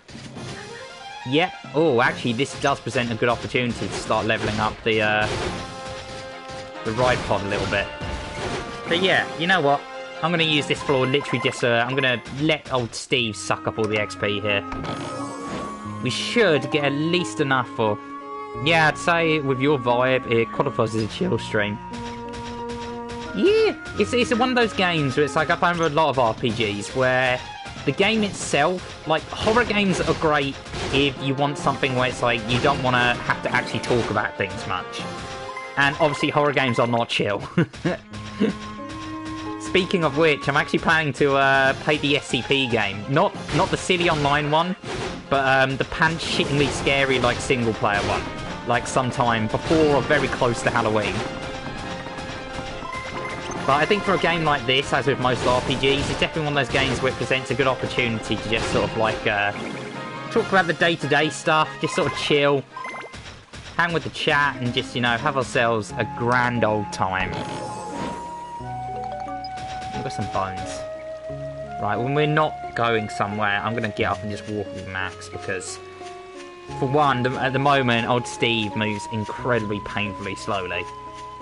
So, I ain't going to waste time moving with him. I've got fire elements, too. Look at that smiley boy. Those things would be a pain in the arse, especially to take down Monica. She starts getting some elemental weapons, then it's like... they'll either go down really fast, or they'll just suck up everything you do. My first ever playthrough of this when I was a kid, I made the mistake of pretty much only leveling Monica up. Because she had swords and magic. And when I was like younger, I didn't quite appreciate like how unique it was to actually play as a character that, you know, freaking improvises like tools and uses a gun in a freaking RPG. So I never really bothered to put any points into leveling Max, which came out to bite me in a big way at one particular point in the game, when you kind of are forced, basically, other than the seals, you get into a bit of the game where you can't use Monica. And my Max was painfully under-leveled. I actually had to go back about 2 or 3 different dungeons just to level him up. So that'd be a lesson to you for anyone looking to play this game. Try and spread your experience points you gain evenly between like Max and Monica. Otherwise it will come back to bite you in the ass like an angry, angry scorpion. Big bitey ass scorpion. Bones, Jesus. Entering the bone zone here.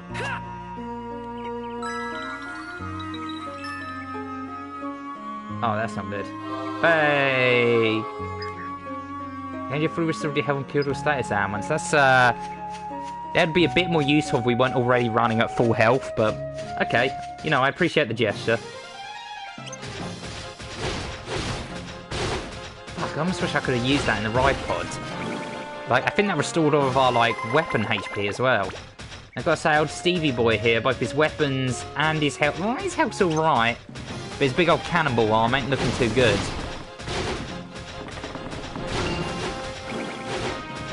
It's the only problem with the ride pod at this bit. It pretty much ensures that every single time you go into a dungeon, if you primarily use the ride pod, you're only getting, like, 1 floor out of him. Before you're going to have to head back to Cedric to get, like, repairs done. Has everyone got any plans for old Halloween-y coming up? Any parties you're going to? Any sort of things you're doing? Or hell, even just dressing up for the sake of dressing up. I'm going to be just going to like a little old Halloween party with a few friends. That's WD Gaster this year. Ooh, got a costume and everything. I've got a mask that's real goddamn spooky. Got it handmade. Not by me, of course. Oh, no. That implies some level of talent. No, there's this website I found, and, this lady does, like, all her own masks. She does bloody fantastic mask designs. Managed to get a really good-looking WD Gaster mask. Got the suit, got the lab coat, even painted up like a morph suit, so it had, like, skeletal bony ridges on, like, the hands. Only problem is, I now have a whole bunch of black paint and nothing to do with it. Damn. I was hoping that'd work.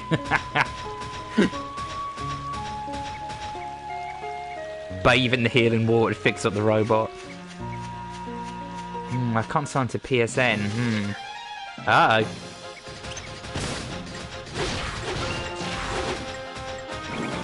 Them bloody Russian hackers dust. First they rig your election, then they steal your PSN account. When will they be stopped? Oh boy, that's not good. I've just got to hope and pray that none of those big machine boys are the ones that have the key. I mean, I have 2 bombs on Monica, and thank God I do have those bombs. Because the dudes in, like, the big, like, their own versions of the ride pod, they take no damage from small arms. Like, literally, I could be sitting there hitting them all down with the sword. It'd be doing, like, 1-1-1, if even that.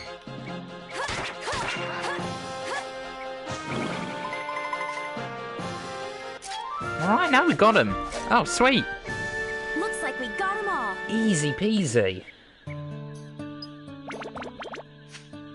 Alright, that's really nice. Oh, no, wrong button again. Okay, let's find the way out of here now. There's a little treasure chest down here, so I might as well grab that and head down this way. Oh, and there's the way out. Hey, perfect. Oh, looks like another system update is required. Ooh, goody! System updates! Yay! Don't you just love modern gaming? Hello, would you like to play your overpriced console you spent a lot of money for? Medieval Remastered, he suggested. So Daniel's voice actor is returning. Ooh! Wait a second, I didn't know Sir Daniel even said anything in the games. I thought he mainly just went... I don't know, maybe that's my memory just fucking with me, but I swear, like, all Sir Daniel ever used to do in those games is just go... Or like something along those lines. But that's besides the point. Cool shit, though. I want to actually stream Medieval before Spooktober's over. Those games gave me a right spook as a little wee lad. As a little wee Papa Praygon. Back when I was Pupa Praygon. These... Do we have enough points to get a new core on the ride pod yet? No, still 200 experience points off. Fuckledorf. Alright, what I might do, though... I think I can get some more bombs. Yeah, let's head over to this lad. How are you? I'm doing good, thanks, Seb. How you doing, dude? Just chilling. I'm feeling a bit tired today, to be honest, you know, man. I got a good night's sleep and all, but my sleeping pattern's so fucked. But I end up sleeping in till, like, way too late. I get up, do all my stuff, and then by the time I've got myself showered, ready, and to begin the day, it's dark out. Bloody winter in a nutshell, though. But other than that, I'm doing alright. Just feeling a bit sort of, you know. You just have one of those days where it's like, you feel alright. You don't feel ill. You don't really feel sad. You just kind of feel a bit like... but it's okay, but... You know? I don't know. I hope that description suffices. How about yourself, lad? I mean, you've been up to much today, man? Slayed any dragons? Defeated any terrible demons? Some Giorano elements. You don't have time to collect them himself. Maybe you can. Alright, now we talk to this lad, and he can tell us all kinds of useful things. These are going to be exceptionally useful for when we want to start building stuff. Now, we're going to want some of them. I know that for sure. I'm just going to buy 2 of each of all these elements for now. And then I'm going to save the rest of my money. Sell those bombs. Thank you. And I'm also going to buy a bunch of scrap metal. Trust me, we're going to need all of this jazz. And some of that sticky clay, because we're going to need that for houses. And some sturdy cloth as well. Get 10 units of that and a bundle of hay. There we go. Bit of a broad spectrum of stuff there, but we're going to need that for like building some of the houses. Also, let's pop back into the town because we did get another geostone. And why it's a little bit time ineffective to keep on going back to the like Sindane every single time we pick up a new geostone. I am a small child, and my excitement for like getting this town going is palpable. Yes, unlimited power.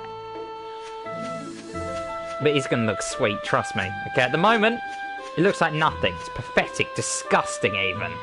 Makes me sick to look at. But, trust me, we're going to make some good shit from this. Eye tree, and a nose tree. With a tree restored. If we don't end up playing Warframe later, could we please use Sven voice chat? For I do not like fancy modern things like Discord.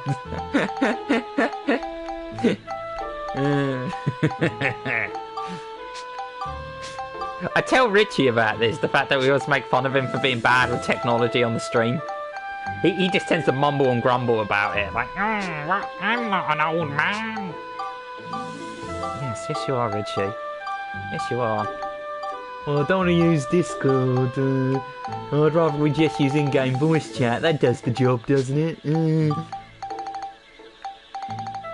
swear to God. Oh shit, dude! Dude, you can't be setting small polite fires when we're inside a forest, my man. I wish that was an item we could place in this game. A small polite fire. The latest and greatest regarding Sir Richard, you can find him at Ramhogs. Oh yeah, I made that do something. Right, we're going to want to place these down. Now watch this. This is the first example of the future training. Training? What? Future changing. We put down these. And then we go... Boop. Oh, that chat not... Whoa, Jesus Christ, those are creepy. And look at this shit. Look at this. Follows you. Ugh. Ugh. Right, we're going to want to get a picture of that, though. Durax eye. And get a picture of his nose, too. There we are. Right, now I don't think the future will change until... Right, now. At the moment, I'm going to make a whole bunch of trees. And we're going to place them randomly. But, oh, actually, we don't have enough earth elements.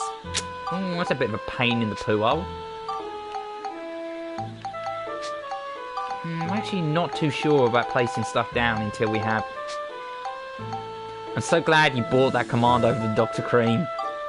Yeah, I integrated as much of the stuff as I could from... We're actually going to suck them up at the moment, because here's the thing. I'm not actually going to design this place up until I have a good amount of geostones. So we have at least the bridge component.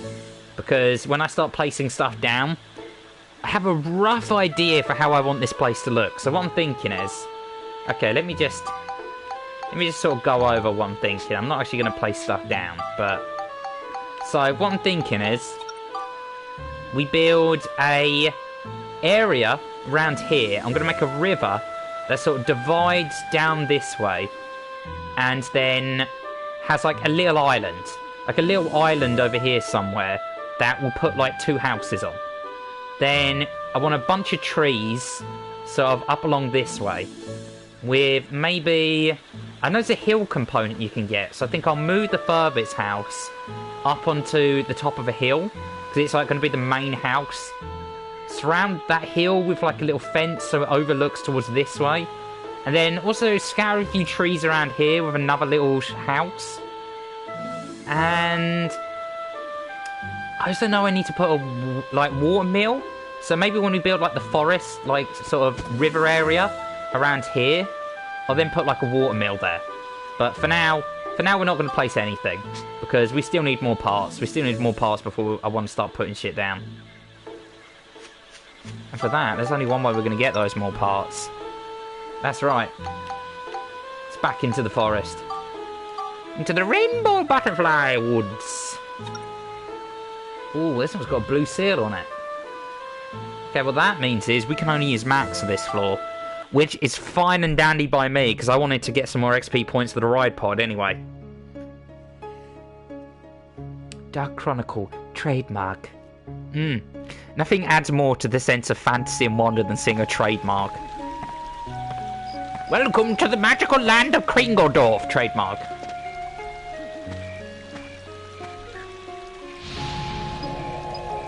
That'd actually make for an amazing idea for like a fantasy story. It's a bunch of characters who are painfully aware that they're in a fantasy land that's owned by some giant businessy corporation. And it could be a story of like how back in the old days when it first came out, the world was so full of wonder and whimsy, and they didn't really care that they were created by someone else. But as it's gone on, the whole land just becomes more and more corporatized of what they can and can't do, of like they've got to like how they act and what the villain is capable of, and like how much they're allowed to like express and emote is all determined by like corporate target audiences and stuff like that. A dude gets like trapped in it. He like gets trapped in an alternate reality, but rather than a generic like, you know, boy or girl from Earth in Fantasyland thing, it can be boy or girl from Earth in Fantasyland, but it's a fantasy land that's a corporate nightmare. So they've drained all of, like, not like there's literally a giant corporation like Shinra style, but that it's a medieval style, like, you know, mystical wonder fantasy land. But all of the joy and excitement has been sucked out of it unless it, like, conforms to very certain guidelines.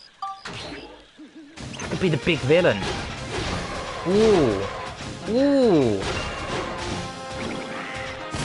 The things, I don't know if many of you guys, like, read SCP files, but I read one the other day, which is like, it's an alien that basically, it comes out of ideas, but it comes out with them rapid fire, and it never actually does anything with them. It's like, it'll literally just like speak ideas over and over and over and over, and he'll be like, oh, get this out, what about the story of like, it's a cat, but it's got an umbrella that talks? Then immediately ditch it and be like, what about a bowling ball that's actually God? It's kind of honestly how I feel sometimes. Like, I'll come up with ideas, but then I will just ditch them so quick to move on to the next shit. I'm working on a cyberpunk series, I'm working on a fantasy series, I'm working on freaking steampunk series called Neo Nightly. I've got shit all over the place in terms of stories. I even started working on a goddamn spin-off to a book I haven't even finished yet. God damn it. I just can't make my mind up what I want to do when it comes to writing a story. I'll start writing one thing, and then I'll get excited by a completely separate idea. And then be like, oh, but what about this? What about, oh, yeah. Not a great way, by the way, to write books. Otherwise, you only end up with 1 or 2 chapters at the most. This is kind of the position I'm in with my main project.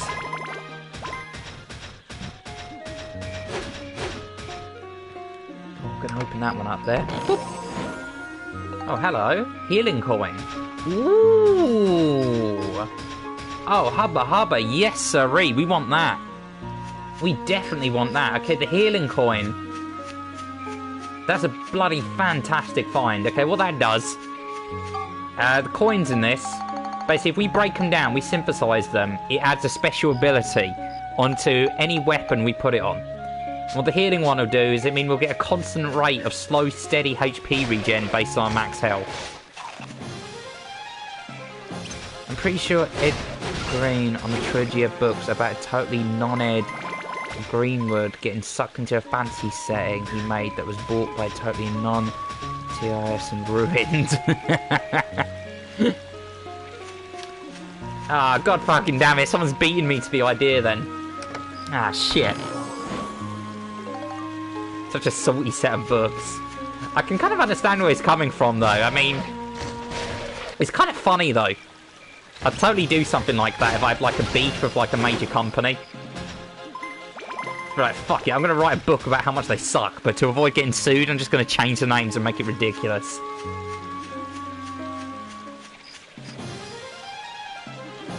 God, I need to read more. The last book I read was John Dies at the End. Great book, by the way. Real weird. Real weird book. It's, roughly... And I say roughly because I'm still not sure to this day what actually happens in that book. And I've read over it twice. It's about a dude who finds out about a drug called soy sauce that allows him to see other dimensions? Question mark? I think it's other dimensions. That really allows him to see the dead. I'm not entirely sure. And he starts taking this drug, soy sauce, and shit starts getting real weird. Also, the name is a complete fucking lie. Does John die in the end? Well, that'd be a bit of a spoiler, you know? You're gonna have to read the book for yourself.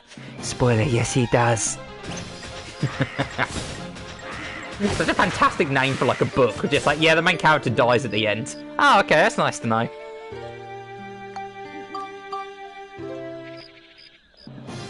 can't remember who wrote that, but I know the dude's got a fantastic sense of humour. Again, I fucking hate these pixies. Okay, they're weak to guns. Excellent. Fuck you. And see, that is why you make sure to level up your offhand weapons. Alright, that takes care of you guys. And that broke the blue seal, so if we ever come back here, we can use Monica again. Those treasure chests, please. Oh, thank you very much. Some hunting crystals. Oh, and an antidote amulet.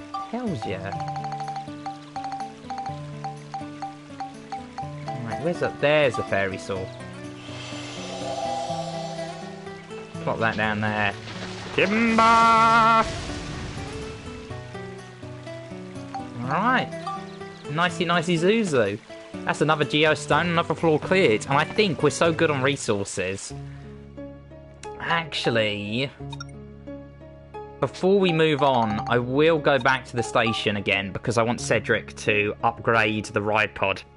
He can put a new core in it and he'll repair it completely free of charge for us. Because he's just nice like that. And you plop that down. There he is. There's our boy Cedric. Pop. Repair them. Thank you very much, my dude. And upgrade it too. Put a new core in. We can finally fit that new battery pack that we made onto it. Hells yeah. Oh, got a trophy for that one too. Mechanical upgrades. Okay, this is epic. And whoop, plop that in there. There we are. Nice. Alright. And we've got capacity left over to actually get a weapon on there. Now the thing is, I think the only extra weapon I actually have for him are the clown hands. They want to clown around. But we need paint for that. And no one at the moment sells paint. We need to recruit a certain dude to get them. A certain dude who it will not let us recruit at the moment. Right, now we've done that, back into the dungeon again. Let's head on deeper in. Oh, I'm going to save too. Last thing I want to do now is end up fucking dying and losing the last, like, 2 hours of progress.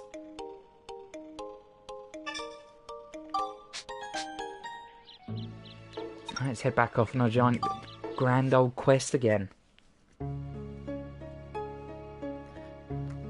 Tell us all this time. I have a question as well. Anyone here excited for Kingdom Hearts 3? Let's take a poll. Let's see how many of you are like looking forward to Kingdom Hearts 3. Because I've been a long time Kingdom Hearts fan. I'm one of the OGs. Meh. Yeah. Kind of exactly how I feel about it, Gate. Like, you'd have asked me like 5 years ago if I was really looking forward to Kingdom Hearts 3. Oh, I was ecstatic. I wanted that shit so badly. Now, though, none of the worlds have really shown off sort of appealed to me. I was really, really hoping that we might finally actually get, like, a Final Fantasy-based world. I mean, the FF7 remake, you know, has been, like, teased at for ages and ages now. I was really hoping we might see, like a Midgar world or something, you know. Instead, it's just non-stop Disney worlds again. They haven't even shown off any Final Fantasy characters. It's like they're almost ashamed to show off a Final Fantasy character. Right, I'm going to synthesize and attack up onto our sword. Because while I've been avoiding synthesizing things onto it, because I want to synthesize a weapon onto it, for that, I can go for it. And I'm also going to spectrumize this healing coin, and we're going to plop it down on Monica's armband. Which means she'll have constant healing as long as she has this armband on. Not very much. It won't be enough to save us if we get blitzed down. But it will be enough that she'll have some kind of regen. There we go. Alright, nice. So now it will be very slow at first, because our max HP is really low at the moment, but...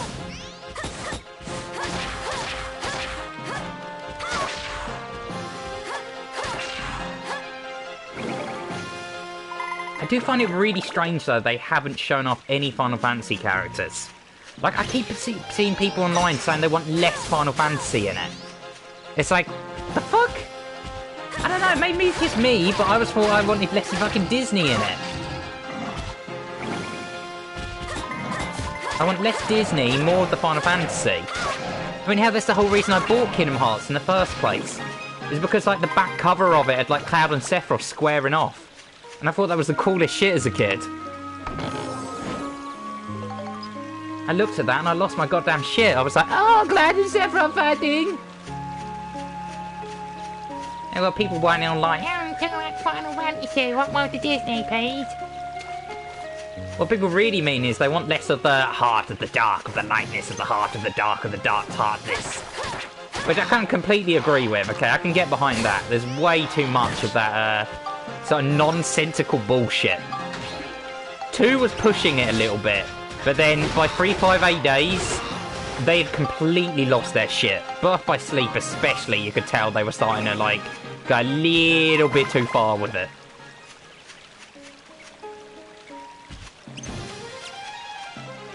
So I'm pretty sure the ball guy here counts as a photo chance. So, I think we need to get a photo of him charging at us. Okay, yeah. I'm gonna switch to Max. Come on. That's it, charge. Charge me. Come on. This way. Alright, fine. Fine, you want to play it that way? Huh? Want to play it like that? Oh, no, there we go. That's where we need to get a photo of. Alright, sweet as a fish. There's another scoop done. Pretty much all of these unique monster scoops as well are super duper handy for upgrading. Like new inventions and weapons and jazz like that. Come on, our armband leveled up a bit. What's our armband looking like now? +3. Alright, it's not too bad. I want to go for the form armband, so we're going to need to put some points of Cyclone into that.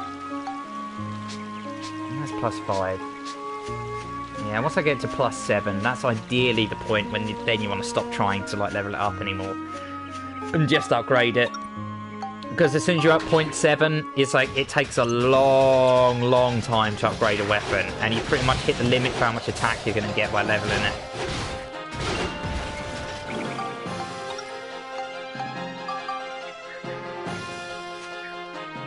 I'm going to let Monica suck up all this XP here.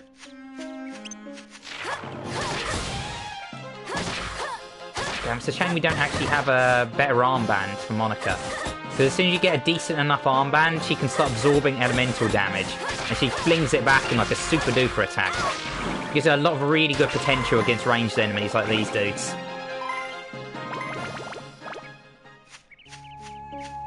I saw a really interesting video recently that I might link in the Philosopher's Corner later on. It was called A Hymn for Goldilocks. And he was talking about the sort of amazement of like life on Earth. The fact that things turned out just right for life to exist on this planet. And it goes through a sort of interesting set of scenarios for like, there was once a universe where everything was too hot, so nothing could live. Then there was one where everything was too cold. Then there's one where there was no gravity, where the laws of physics didn't work how we expected them to, so nothing could form into coherent shapes. And it folded into itself and disappeared and blah blah blah, this or that. But then eventually there was a universe where things were just right.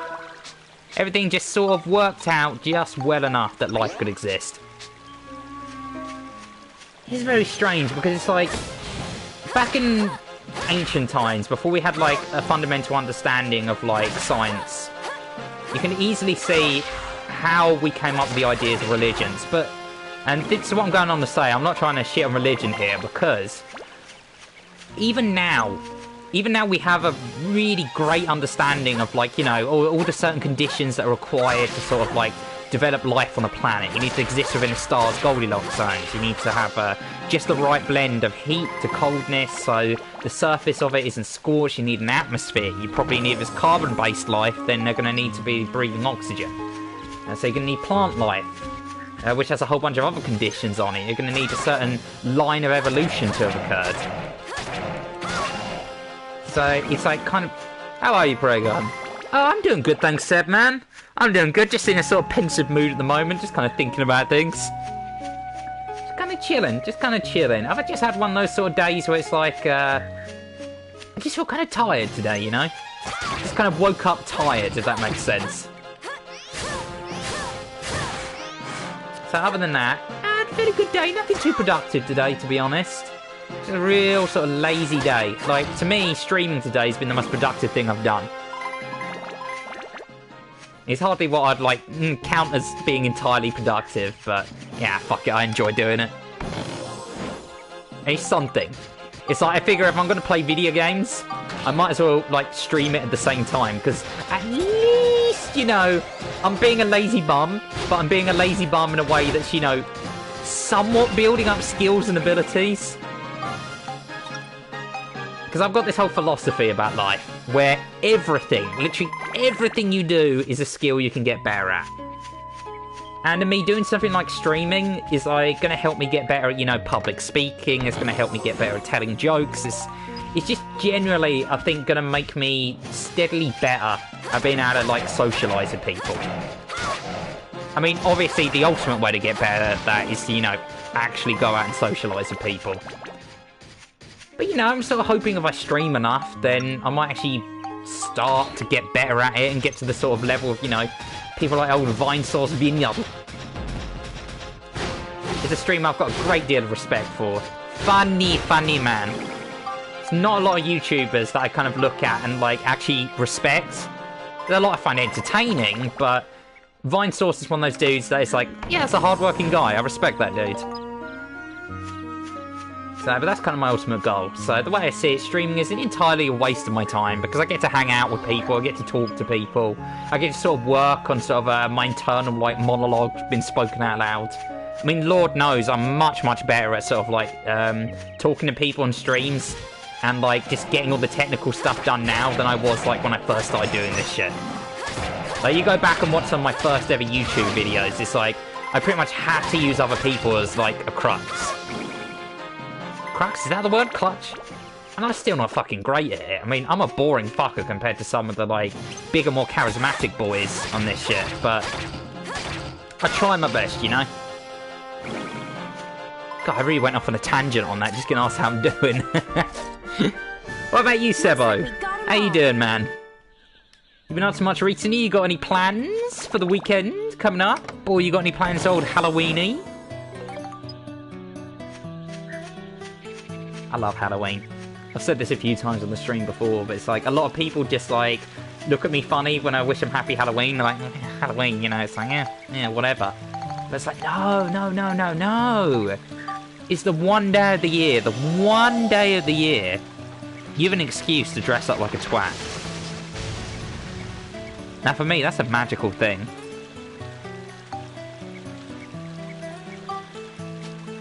I'm so... Also, now Spyro launch trailer came. Yes, yeah, I saw that today. Ooh, god damn, does it look good. Speaking of Halloween, these Halloween Warframe missions suck ass. There's Halloween Warframe missions? Oh shit, I didn't realise. So. Could be worse. At the very least, I'm glad to hear that you're not doing bad, you know? To be honest, Sebby boy, I kind of relate to you. I kind of feel that sort of way today. Yeah, you're unarmed and fighting stuff and trying to live. It sucks. That seems to be the majority of, like, spooky, like, seasonal events. The best seasonal events I ever saw were in Final Fantasy XIV. God damn, I missed that game. That was a great fucking MMO. I just don't have the money to be able to afford to play it anymore, though. But I tell you what, I would really fucking love to, like, get back into playing that someday.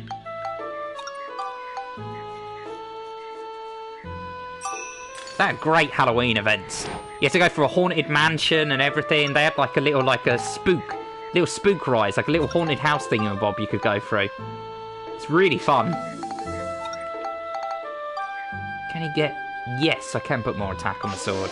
Excellent.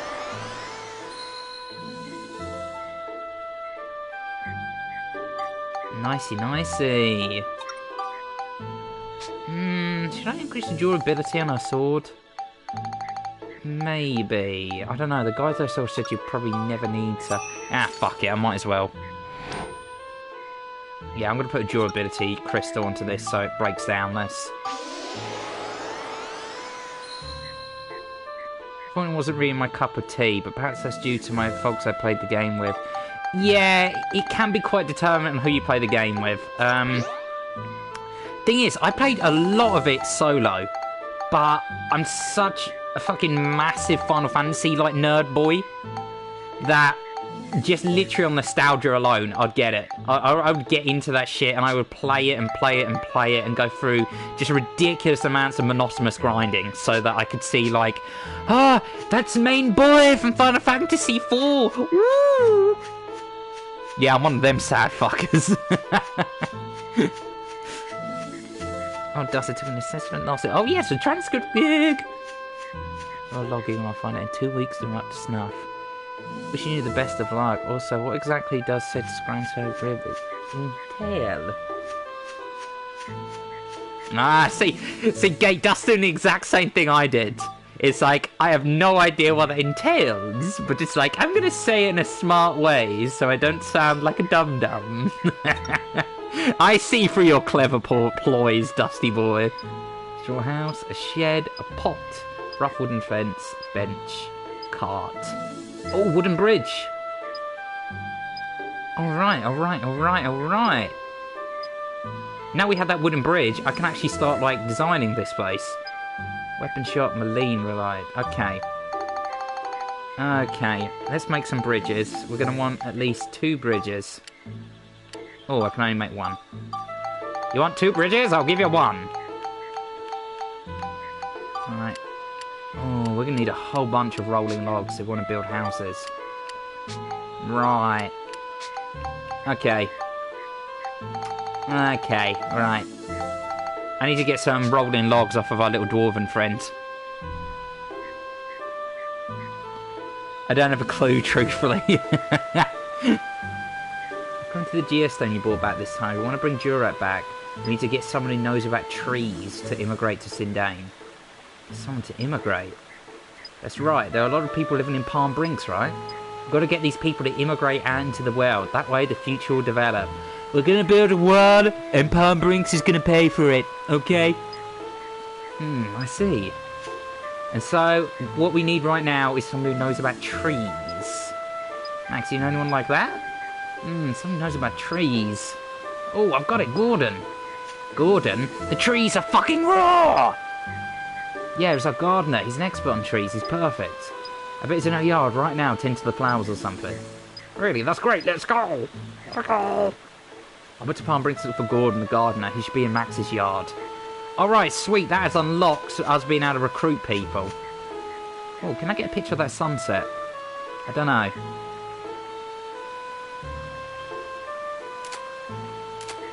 No. Ah, piss. I need a picture of the sunset for the thing, but... Okay, we're going to go grab him, and then we can actually start building some cool shit.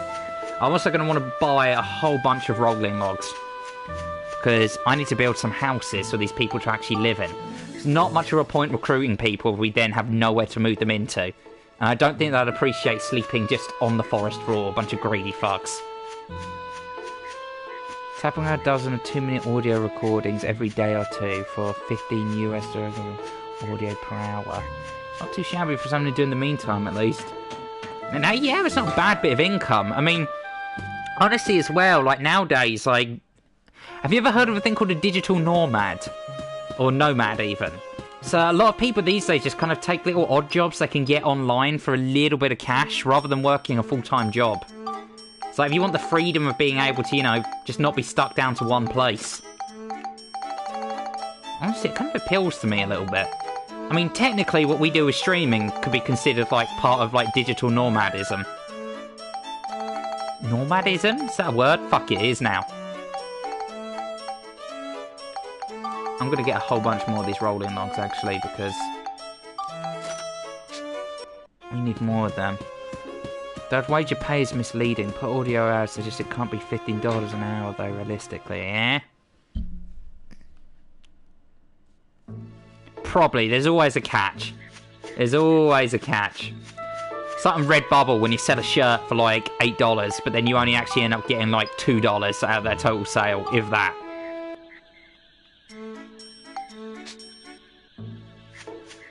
Yeah, my rate transcription, it'd be like $10 an hour of work, but that's freelancing for you. Yep. Yeah. Until I get better.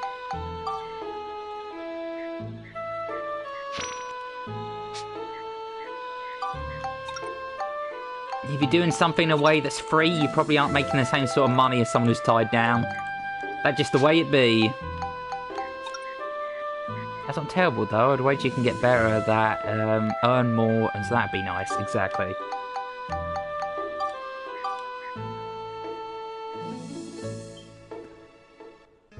Or to quote the epic, the art house epic known as Shark Tale, you might not never get rich, but it's better than digging a ditch.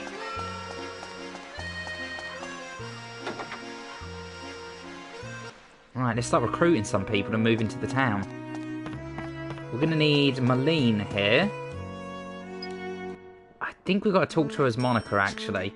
I think we can recruit her at the moment. Let's see. No, we still can't recruit her. Plums. Alright, maybe we've got to recruit Gordon first, then we can recruit all the others. That's a pain in the bumhole.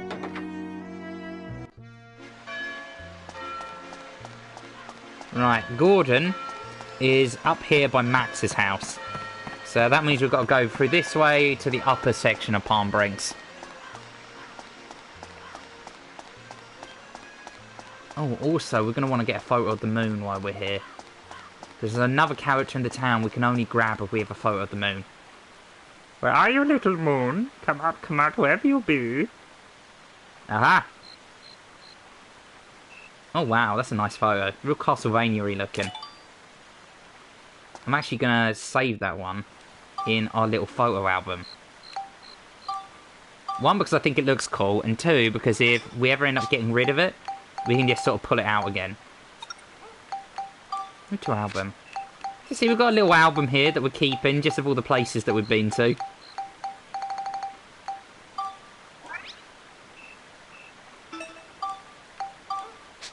And I'm also going to move... I like that photo of Sindane. I'll move that into there. When the game's over, we're going to take a look at all of these little photos. Look back on the adventure that we had, you know. All the wonderful places we've been to and all the people we met. And delete that. There we go. Oh crap, actually I didn't want to delete that photo of the moon. Okay, I'll take another one. I'm not sure I can actually pull stuff out of the album to use for later, so... let's nab that again. There we are. Not that it matters, because I think the dude we have to recruit with that, we can't actually get into with nab this guy, Max's gardener. Let's nab him now. He's a very dedicated gardener. He just stands in the same spot in his garden 24/7. Like, that one tree needs a lot of care.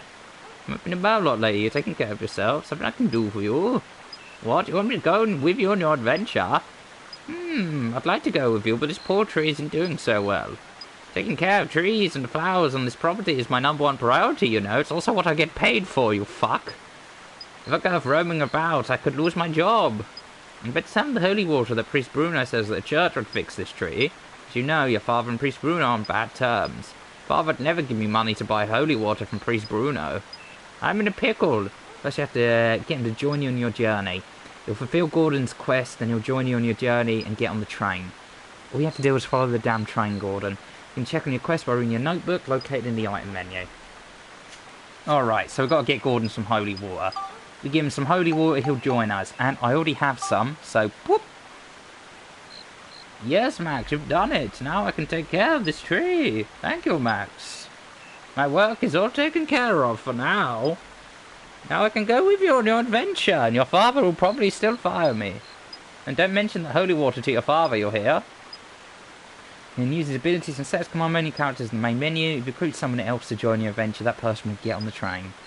Talk to that person inside the train to switch him or her in as your third party member. To move one of your train friends into a house, check move person from the door menu of the house. There will be many others that are willing to join your party. Be sure to look for them. Alright, sweet as a fish. We've got a trophy, partners in time. Alright, cool, cool, cool. Now we build a house for him, we can move him into Sindane. Excellent. Also, my Discord's buzzing off. What we got going on here then? Where are we dropping, lads? First screenshot of Jump Force.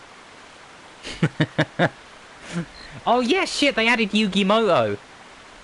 Yeah, so they added like Yugi in as like a character in Jump Force. Means you're gonna be able to beat up Goku as Yugi. Hells yeah. The weird thing is, they like always said in the past they wouldn't add Light in as like an actual fighter because they didn't see how he'd work as a fighter. But they added Yugi in as a fighter? Like, huh? I mean, yeah, they've got him doing like summons. He puts down like the cards and they sort of fight for him. But couldn't Light just do the same sort of thing? Couldn't he just get Ryuk to do like the majority of the fighting for him? Oh, whatever, I don't know. Ain't no fancy game designer. Alright, now we're going to start designing, like, our actual town. Now, I want enough space so that we can actually put, like, a few trees on the other side of the river. So I'm going to give a 1, 2... we'll give, like... Yeah, like a 2 long breadth of it. And I'm going to build, like, a little river bit coming up here. It's going to go all the way to the end. Right up like this. And then we're going to have an area that the house is going to fit in. So we're going to make it too wide. Then build this down like this. So we're going to have like a little like sectioned off island that we can like put some houses on.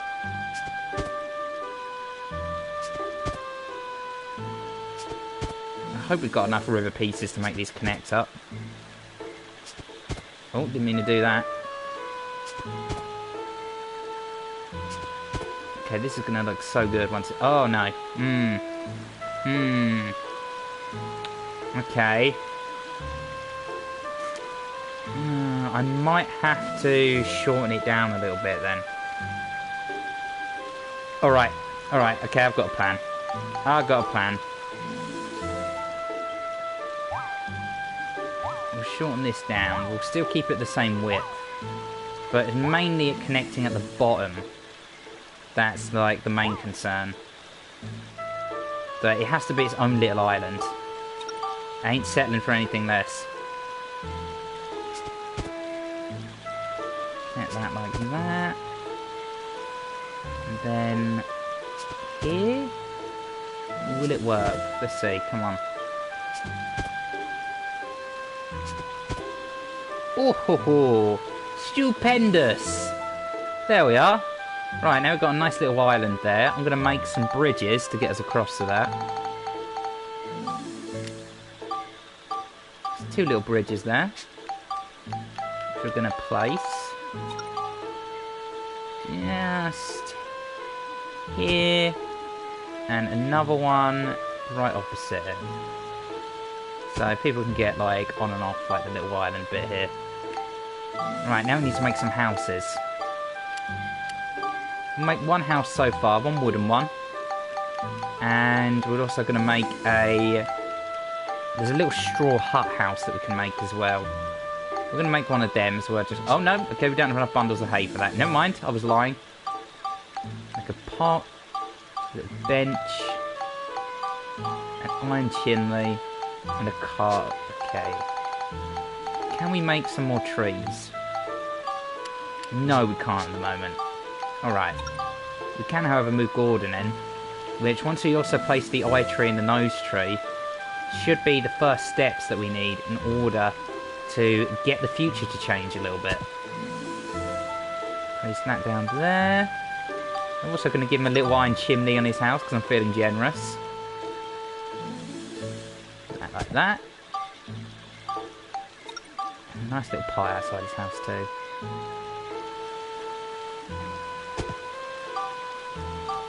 And let's also place down a little bench. Let's just put it here for now. Just there. Because I think it looks nice there. And some random logs just here for now. I'm going to get rid of them when I eventually put down the house, but that'll do for now. Then here we're going to place the parts we need for like the Durag tree. So we're going to put the eye tree, the nose tree, all lined up. And this is the beautiful thing about Dark Chronicle. It's like, you could just place these parts down, like, literally just in the checklist way. So, you know, just throw them around anywhere. But you can also build a beautifully coherent little town to your own designs. Like, I didn't have to, like, put this house on the island like this. I could have literally just stacked these all up to make, like, a regular old lake. But now, if we take a look at, like, our analysis thing, see, we've restored the forest lake. And we've also got a few little bits and pieces here that have been restored. But I think we need to move Gordon in. We also need to make some more trees. What do I need for that? I need some earth elements. I need earth and water elements. Okay, 10 earth elements, 9 water elements. So we're going to go buy some of them. But first things first, we're going to move Gordon in here. There's been a change in the future. Damn right there has been then. So we're going to move Gordon in. We can also move Cedric in, but we really don't want to do that. Because if we move a character in, they won't start... Yeah. If we move a character in, it means that they'll stop showing up, like, at the train. If we look here, we can actually... 1 second. I'm going to get a little picture of this first. Boop. Now, we're going here. You can actually see that that dude that we just recruited now actually lives in the house, and we can walk around his little house here. Hello. While I've been busy helping the trees, the world has been getting totally messed up. 10-0. Look, you deal with the terrible alien invasion of monstrosities from outer space. I got some goddamn trees I gotta save, man. I got some pretty little happy little trees I need to place down. Speaking of happy little trees, I actually need to build a whole bunch of trees and put them around. And then you're gonna start seeing how that... So now look at this. Look at this. This is actually starting to shape up to look like something other than a big empty field. Got ourselves a little bridge. We're going to take a photo of. Yeah, nice. Can I get a photo of the river? Does that do anything? No. Got some logs. I'm going to get a little photo of our bench as well. So see, even the little items that you place down for just like the little building the towns part, like counts as like things you can take pictures of to use for photos. Another reason this game is just so goddamn fucking great. Right, now let's go get some more parts. We needed water elements and earth elements. And I think I have some bombs. Rope, lamp oil, that I can sell in order to get those last little parts. Let me take a little look-see before we move on. Yep, I do. We sell them. That'll give us enough money to get all the little bits and pieces that we need. So I'm pretty sure I'm doing pretty good on, like, repairs, but just to double check, I'm going to get Cedric to just fix them up for us. Yeah.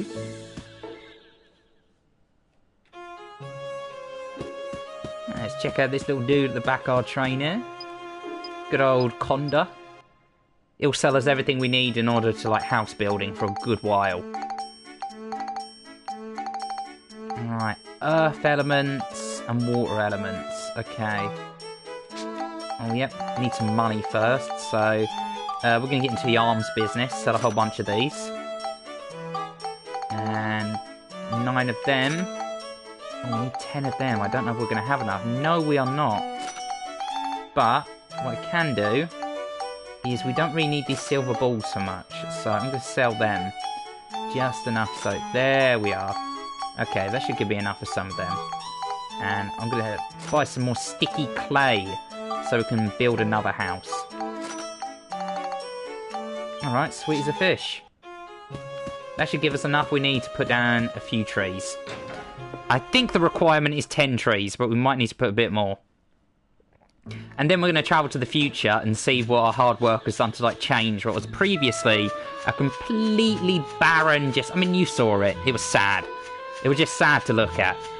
It was like a completely barren, empty wasteland there.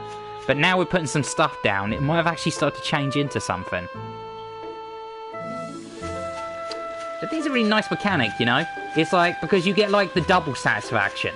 You get the customizable part in putting this stuff down. And then, on top of that, you get to see how, like, the things that you put down actually have an effect on, like, another version of the map. Game's ahead of its time. Alright, let's make 10 trees. And let's put them down. Ideally, I want to put them sort of down this area to be like, yeah, look, this is the forest area around here. This is where, like, the big old great tree man grows. Now, I can't place stuff back there. Unfortunately, there is, like, a fairly well-defined grid that you've got to put. Now, trees in real life tend to grow a bit randomly. So, I don't want to have too much of a grid, you know? I kind of just put them where I think they're going to... I think where they're going to look good. Where it won't look like they're too man-made, you know?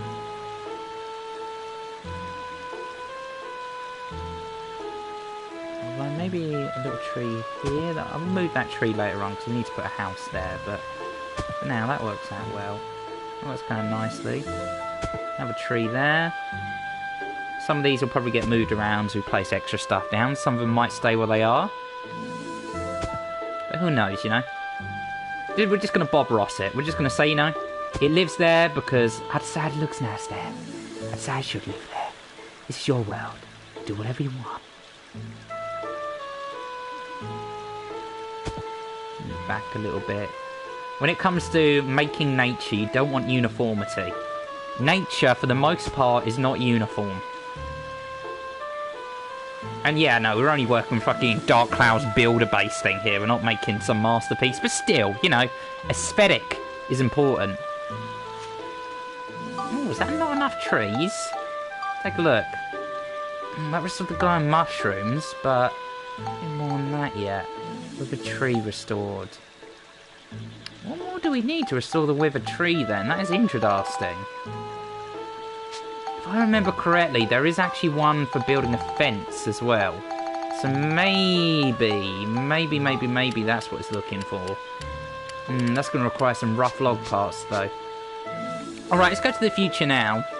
I don't think much is going to have changed, but let's just take a little look-see doodle. Again, unfortunately, unless you, like, fill out the exact requirements it makes, it just goes on the assumption that, nope, all that shit you placed down got destroyed. You went to the future, but because there wasn't enough people there to look after the, like, infrastructure you put in place, it's fucking gone. It's ruined. Oh, hello. As you change the future as well, you get rewarded with these little boxes. So we've got a Witch Parfait, which will give Monica a nice little defense boost. There we go, that increased her defense by 4. Now, I think we did finish the lake. So we look down here now, there should be a bit... Yep, there we go. There's water now. It's a minor change, but it's something at least. Previously, there was just kind of inky black abyss down there. Oh, and another little treasure chest for our efforts. Fruit of Eden. And the Fruit of Eden gives you a little bit of extra health. And I'm gonna pop that onto max for now. just because he's kind of the more tanky character. Naturally, he takes a little bit less damage than Monica does, so I'm just going to play to his strengths and boost him up a little bit. Monica's kind of going to be our glass cannon, you know? Get in, do as much damage as possible, and then she falls. We've got Max as like a sturdy backup to get us through the rest of the level. Because game overing in this can really hurt you real bad. You can lose like a good half an hour of like time. Like I did at the start of the stream. Ooh. Alright, so, you know, this place is actually starting to look like something, like a little happy forest community. But we are nowhere near close to, like, done with this place yet. We've barely even gotten started. Feels bad, man.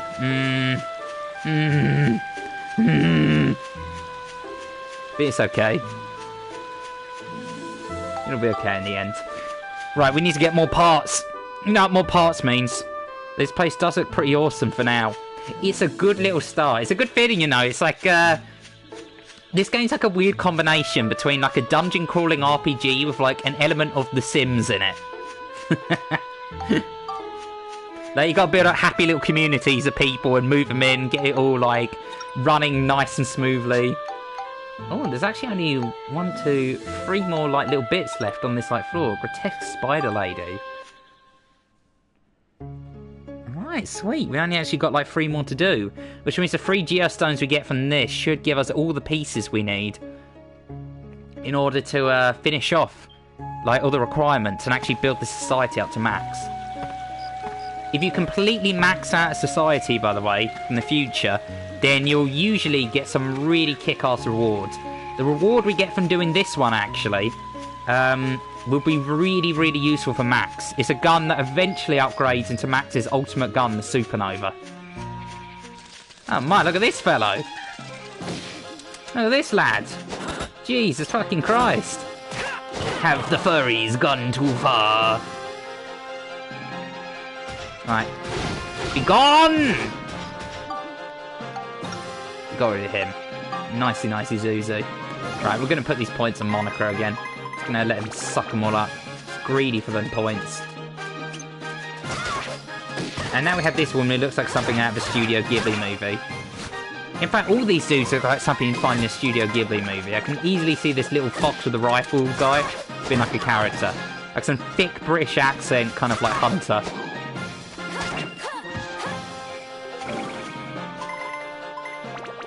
Pop that down there. Nice, nice, nice. The dungeon is also surprisingly relaxing. It might just be because this one's the forest dungeon. You might also notice that we're now further into the forest. Like, the trees have gotten a lot thicker. Like, at the start of the forest area, it didn't have as thick as the canopy. It was kind of open air a bit. With much shorter trees. Nicey, nicey, Zuzu.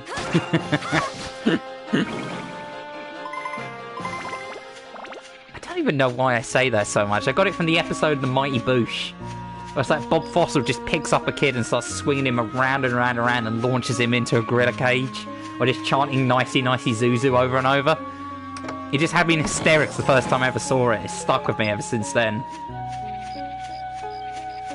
Also, show recommendation there for you lads. If you've never seen The Mighty Boosh, my god, you have to watch that show. It's so good. One of the weirdest and funniest like comedy shows I've seen in years. Kind of a shame they stopped making stuff now. Julian Barrett like went on to make his own like movie. What was it called? It was like Mindhorn or something. So yeah, Julian Barrett did like Mindhorn, and Noel Fielding did like Noel Fielding's luxury comedy or something like that, which, honestly, it felt a bit lacking. I don't think Noel Fielding without Julian Barrett is too great of a combo. The two of them kind of even each other out quite nicely. Which is like just Noel on his own is a little bit too much. I mean, he's great at talk shows, really goddamn great at talk shows. Noel Fielding does the Great British Bake Off now. What the fuck? No way. Fucking Noel's doing the Great British Bake Off. No, my dude. Look. Why? Like, he was a trendy dude. He was a Camden gentleman. He was the Angel of London. What's he doing now? Frickin' hanging out with old ladies, cooking strawberry tarts. Apparently pretty good on it. I mean, Noel has been a good host. I think Julian's the best writer out of the two of them, which is ironic considering his character in the bush. Like, Julian was definitely always the brains of the operation. I think Noel brought a lot of style and flair to it. Because whenever he hosts something, he's on a talk show, the dude has style and flair just out of the wazoo. But I think when it comes to actually putting down, like, you know, pacing out scenes and sketches, Julian is the brains of that. Julian's the one who made it work in the bush. Which is funny because my mum always shout on the bush. Now she has no choice but to watch it if she wishes to see her precious bake-off. No stand-up sucked ass. His stand-up with Julian was great. But his stand-up solo, yeah.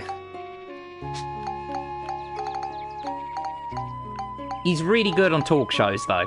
Really good on talk shows. Now I'm hungry, so am I, actually. I could actually go for a strawberry tart. I haven't baked anything in ages. I should make, like, a devil's food cake at some point. Oh, God, if you guys have never had devil's food cake, you are missing out, I tell ya. So good. Right, now Monica's, like, initial sword has reached level 7. We're going to upgrade this sword to level 5. When it hits level 5, we're going to dump a whole bunch of points into it and zap it onto a sword we're currently building up.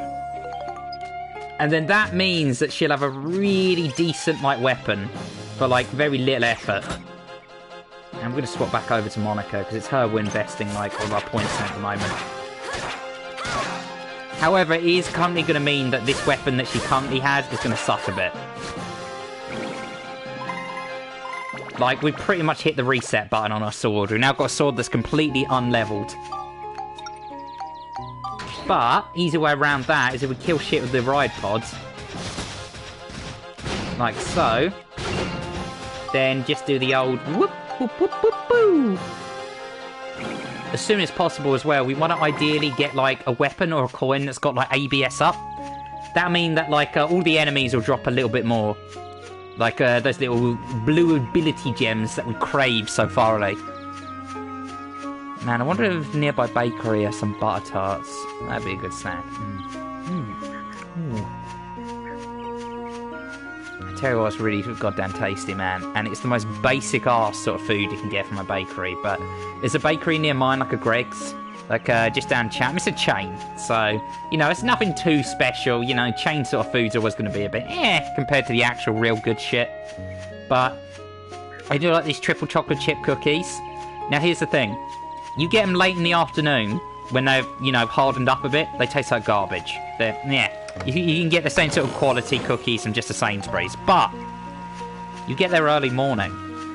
Like, when I used to work at, like, One Stop, I used to, stop by, like, this bakery and this Greg's, and I'd always pick up, like, some cookies. And they were such good fucking cookies, man. You get them 9 in the morning when they're fresh out of the oven. They're all nice and gooey in the middle. Oh, so goddamn good. Because I'm a big freaking nerd. I love baking my own stuff as well. And there's nothing like getting, like, cookies just fresh out of the oven. Leaving them to harden just enough so you know the actual, like, crumbly bit is a little bit crunchy. When you put a little bit of golden syrup in that, and you've got big fat chunks of, like, white chocolate and dark chocolate mixed together. Ooh. Ooh. Fresh cookies, fresh bread. Hell yeah, man. That is some good shit. I'd love to try making my own homemade donuts sometime. Like, Sam, do you remember that time we made those, like, Oreo, like, cupcake cookie things? Oh, those were so good. So expensive to make. I think it run us about £16 just to make, like, one batch of them. But it's like, we made these, like, cookies that were like, well, not really cookies, they were like cupcakes. They had, like, Oreos at the base of them. So the bottom of it was all, like, crumbly and, like, cookieified. And it had been through the oven as well, so it got a little bit extra crispy. And then we had, like, a cupcake base that had, like, crunched up Oreo mixed into, like, the base for it. We have, like, buttercream, a filling that had crunched up bits of Oreo in it. With, like, half Oreos in the buttercream as well. It was so goddamn good, but my god. Yeah, so many calories. Those like little cupcakes alone were probably running around about sort of like like 1,000 calories a cupcake. Good times though, man. Good times. One of my favourite hobbies when you just want to chill out for a weekend is just like, if you got the money to burn on it, which unfortunately I haven't had for a while, but it's like, if you do have the money to burn on it, just get a whole bunch of cooking ingredients and just make some shit. Just find something online that looks good, throw it all together. I remember we were forced to share them just because we couldn't eat them alone. Yeah.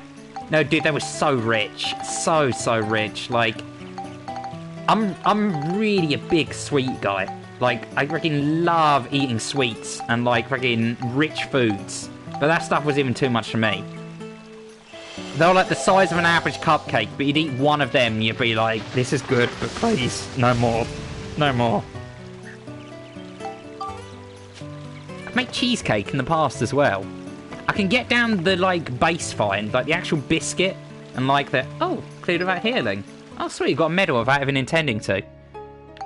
I can make, like, the actual biscuit and the actual, like, cream cheese, like, midsection. But I've never been able to make a good sauce to go on the top. I did try once. I haven't boiled down strawberries and followed the whole instruction, but just couldn't get it right. Might give that another shot sometime.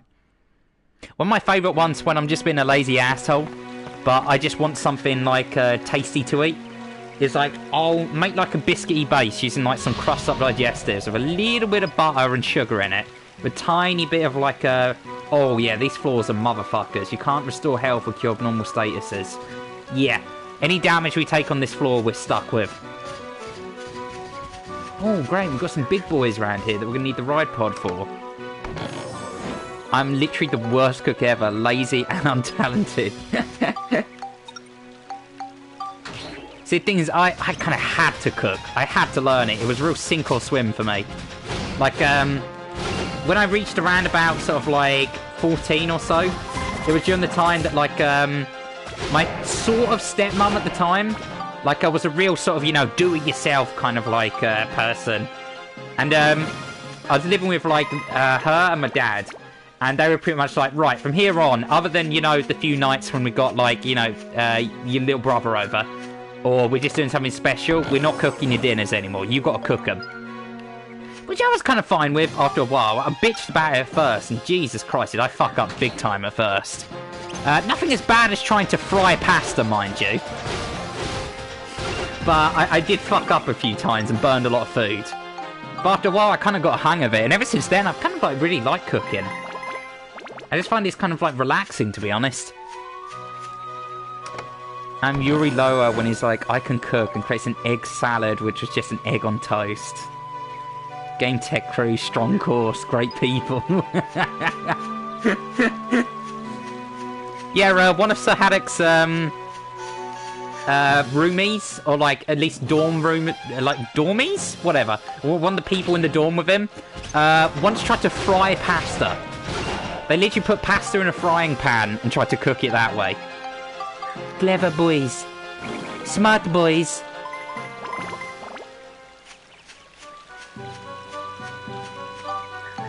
I mean, I'm hardly a 5-star chef. It's like, I cook like a curry using shit out of the tin, and I think that's like fucking brilliant. But my Jesus Christ fucking God. Even I never did something that foolish. Right, Monica's gonna suck up all that XP.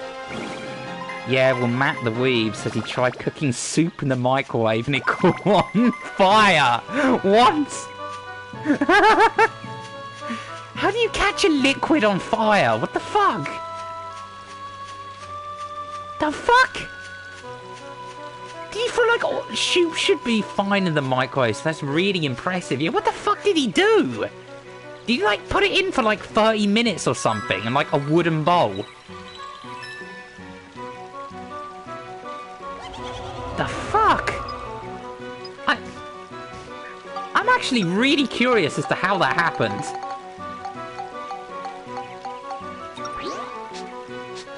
guess he put a plastic container or something. Maybe he put a can of soup in or something.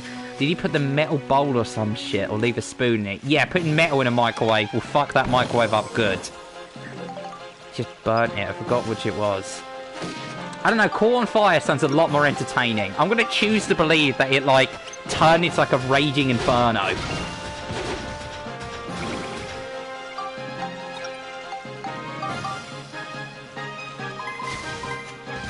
The best microwave story I have is one time my brother, not Sir Haddock, older brother, different one, stole a scientific microwave from his school, then took it home to his garden, put a smaller microwave inside of it, a pork pie inside that small microwave, turned them both on at the same time, and then after about 5 seconds of turning and sparking, they literally exploded.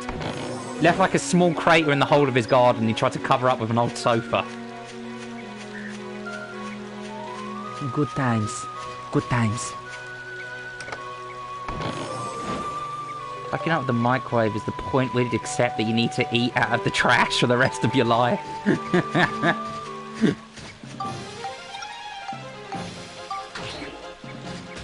Oh, just eat out. Oh, okay. I thought you said eat out of the trash. Just gonna eat out the garbage. Also, Sam, have you seen the new episode of Always Sunny yet?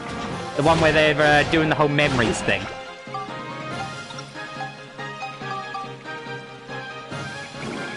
Both work. Eat up the trash, Charlie.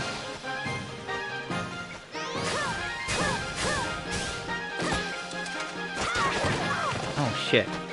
Dude, these things don't fuck around. Right, what's this new sword looking at now? What's this AP at? +2. Not yet. Spent last night just sitting in pain. Ah, the joy of being sick. Think I should cook something proper for supper tomorrow. I'd like some gunucci carbonara. I need to buy some eggs first. What eggs? How many eggs can sustain me? See, the thing is, I'm a big picky boy. Big picky boy. Unless it's mixed in with something like sweet. Not a fan of eggies. Not a fan. Not a fan of fish. What else? Don't like crispy / burnt food too much. That was due to my parents being a little bit psychopaths. And like, my dad could not cook for shit. So every single time he'd cook, he'd always inevitably burn everything he could burn. The sausages, the chips. It's like... So, ever since then, anytime I get even a little crispy bit on the end of my chips, I like cut it off. Which, you know, Sam loves. Sam loves. Freaking, we're at a restaurant or something, I get some crispy chips. He's sitting there rubbing his hands together going, yeah, boy. Because he knows about 50% of them are going to him. His ability to fuck up oven food was impressive, to be honest. Oh, dude, he was sadistic with making me eat it as well. He would sit there and it'd be like a point where it'd be like almost blackened. And I would literally not be allowed to leave the table till I'd eaten it. Even if it had gone cold. Put me off freaking like burnt food for life. Now that I cook my own food, and thank God that I do cook my own food, I actually almost purposely sort of... undercook's the wrong word. But I try and make sure that it's golden and fluffy when I make chips. Like, I try to get the minimum amount of crispiness to it. Legit, just put it in the box with the time it says. How can you not do that? Yep, and it wasn't even a one-time thing. It wasn't even like it'd be like, oh, yes, oh, whoopsie, missed it that time. Darn drat, I'll just won't do that again next time. Every time. Every fucking time. Those chips would come out looking blacker than Detroit. That's some bullshit, man.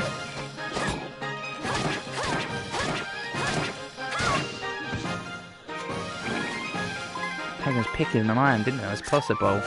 Nothing was better than the time my mother put a pizza in the oven upside down.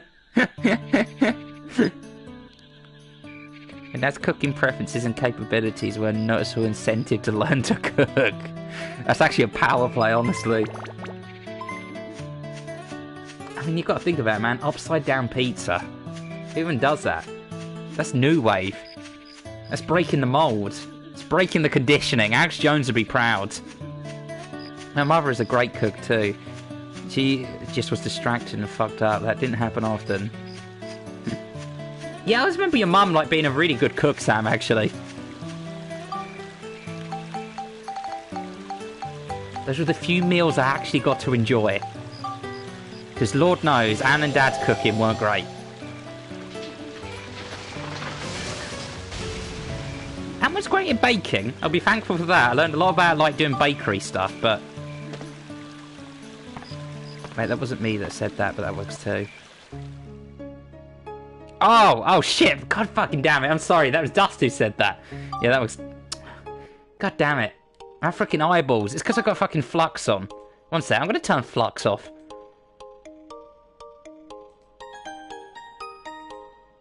There we go. I did that last time as well. I'm freaking, I think it was you said something gay and accidentally, like, said Lestress. Oh god, I'm taking after my nan.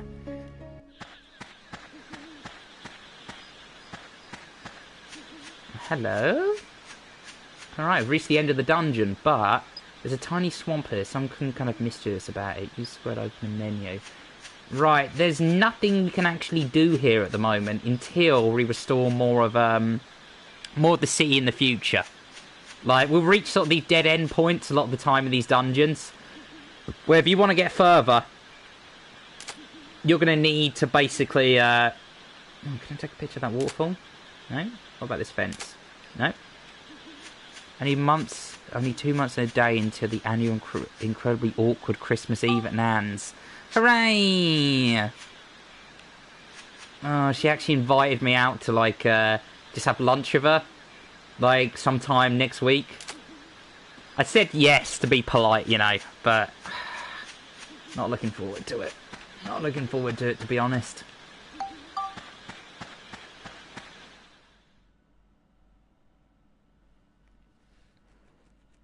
Yeah, Christmas is going to be fun. But on the plus side, Christmas at Liam's... That's going to be super awkward. Yeah, probably will be. Probably will be, but what you going to do? What you going to do? Also, Sam, you're down for Christmas this year. Do you want to, see if, like... Obviously, Liam will probably be cool with it. Do you want to see, maybe not on Christmas Day, because I imagine you're probably, doing things with, like, Steve and your mum. But it's like, if Liam's up for it, like Christmas Eve or something, I should imagine you're probably more than welcome to come hang with us again. Go to Sindane.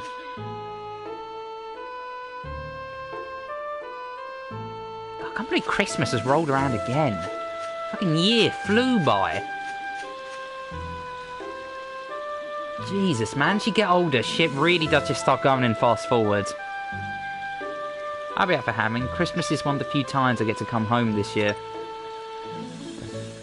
Yeah, Crimbus time again. Wooden gate, fruit tree, water wheel, hill. Elder Jura arrived. 10 trees placed in those tree twin eyes. There's a river. There's an Adele. Elder Jura branch. Elder Jura branch. Okay. Let's take a look at what he wants from us. Nose and eye trees placed near a river? What do you mean placed near a river? They are near a river. There's a river right there! Look at them! Oh my god, they seriously gonna do this to me? They seriously gonna play me like that? Alright. Okay, I'm gonna have to move these a little bit closer then.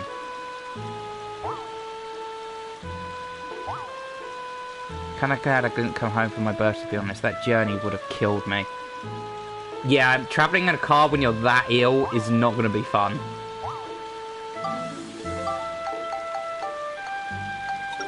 Alright, let me try something. Can I place them here? Like, what if I was to remove these bad boys?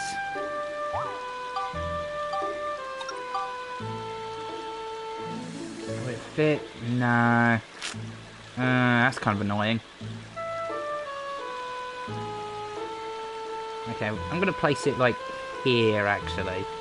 You can stare into this guy's house. I'm sure that guy's going to love that.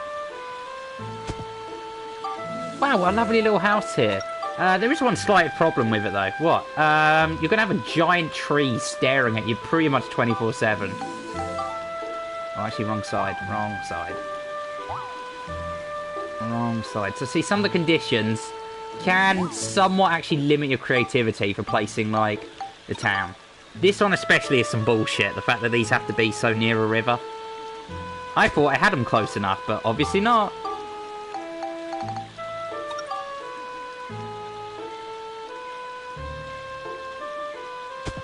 Alright, place them like that. And these ones go here. I'm gonna have to move those bridges as well. This is a real pain in the bungo hungo. So it means I've got to rearrange not only those, but also the bridges that come with them. Actually, no, I didn't actually need to do that. I'll just move these up a bit.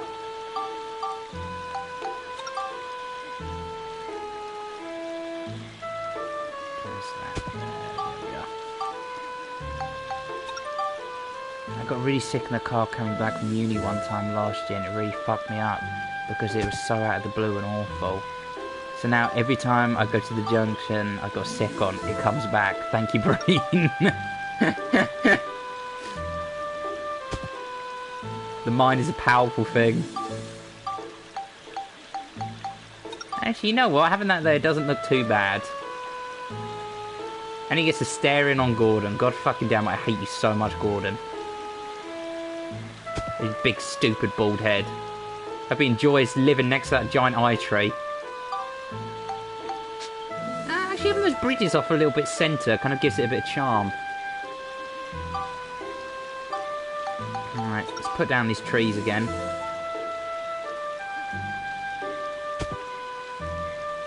Put them behind there, it actually gives more the illusion of this being a forested area.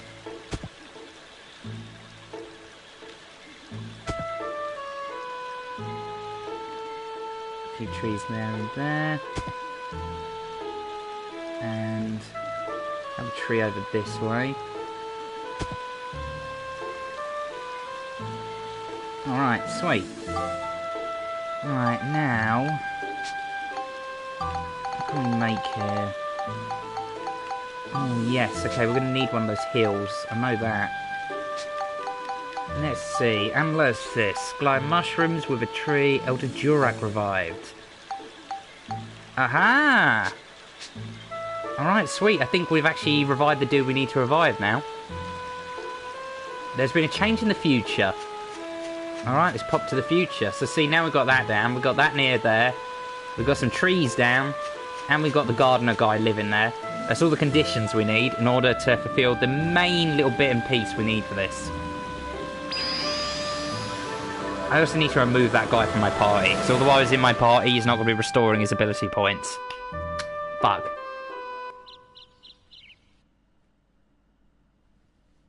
Ooh. Ta-da! There he is. There's our boy. Look at that big handsy fella. Hello.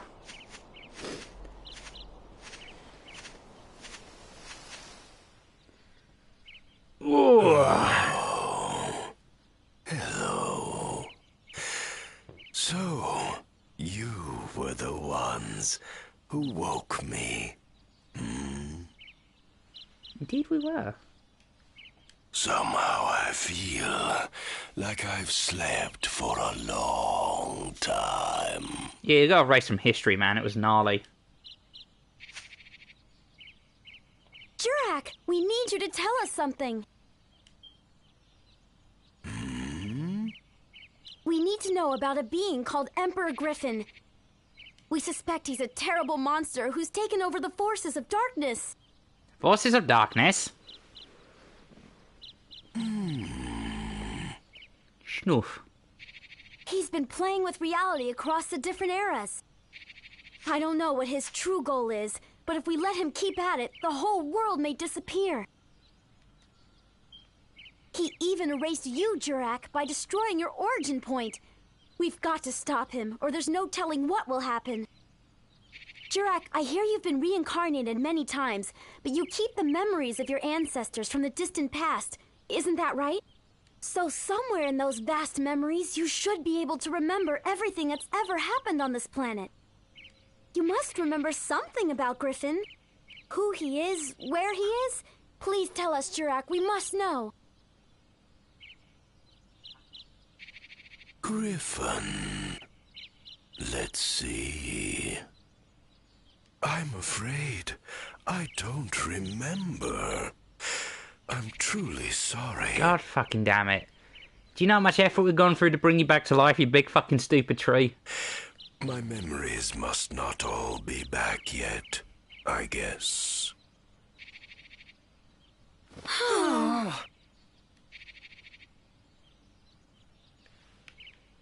Okay, so even though we've gotten back to life, he isn't going to remember shit until we've done a little bit more building. And what that requires is we've got to recruit a few more people. And I'm also going to take some photos while we're here. I wonder if can I get a photo of these? Look at those tiny little chests. Look at them. It's goddamn adorable. Got some little bits and pieces here that will help level up Max and Monica a little bit. Again, this is the only way you can actually make the characters, like, stronger. Is by getting these, like, little items, which are kind of like one-offs for, Let's get one of his eyes open. There we go.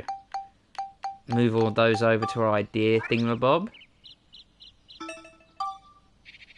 And I'm also going to save this to our album. Because I like the look of his face. I think it looks funny. Whoop! Whoopoo! Look at that. Beautiful. Alright, sweet. So there's a first big example of, like, the future changing by our actions. We now have this big old fella, where there used to be nothing. And we got these little glowing mushrooms, because we put down a whole bunch of trees. I also noticed it's a lot lighter in here as well, ever since we put down those trees and got the glowing mushrooms in. So yeah, the forest is looking mighty happy. And 4 wind crystals, which is a little bit of a useless prize, but oh well, it's better than nothing. And how that Fruit of Eden is anything but useless. We're going to whack that on one of the characters now. We've got 2 Fruits of Eden. We're going to use one on Monica and one on Max. And then these little defense items. Look at that. Happy, happy. Monica's now got 56 HP. Max now has 64. Nicey, nicey, Zuzu. I'm also going to repair our armband while we're here. It's like a good idea to me. Did I see I had an attack art crystal as well? Let me oh, yes, I do. Oh, I've got 2. I don't think it's worth putting it on this weapon, though. But my other sword, that could be well worth it. Let's take a little look-see at the... maybe on this bad boy. Yeah, I'll stitch it onto his battle wrench here. Let's see. Oh, nope. Okay. Won't actually increase it any further. What about Monica's armband? Can we get any extra juice out of that? Yes, we can. Oh, look at that juice. There we go, a bit of extra damage onto that. Alright, nice. Nice, nice, nice. In fact, for the time being, I am tempted, rather than just trying to... I'll get it up 1 more level. But then I think I'm gonna, rather than just getting another armband and doing the whole leveling like bullshit, like in order just to save time, I'm just gonna like literally straight up synthesize crystals onto it. Right, I'll do that now. Let's synthesize 4 cyclone things. Whack it on there.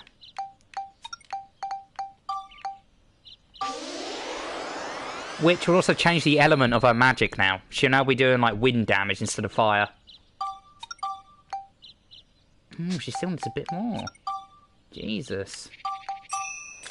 She's greedy. She's greedy for the cyclone.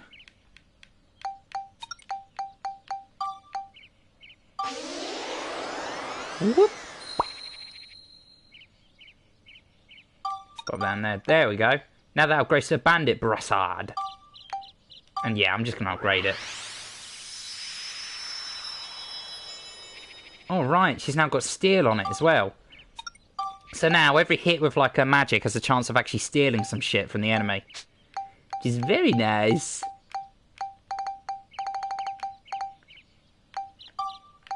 Alright, that's the first upgrade really for any of Monica's stuff, since we haven't really put anything on any of her weapons yet. Moving back over to her. And once Monica's got like a single upgrade on a sword, we'll then work on upgrading Max's stuff, just to even it out. Right, back to the past, and time to recruit people from Palm Springs. That is going to be our next big venture. There may be a change in the future, something will happen. Oh, okay. Oh, no, okay, I know what we've got to do now. We've got to go back, talk to Jurak again, and he'll give us something we need in order to build the big old thing we need in order to get through to the next bit of the dungeon. Because we hit a dead end. And it was telling us we had to throw an item into a pond.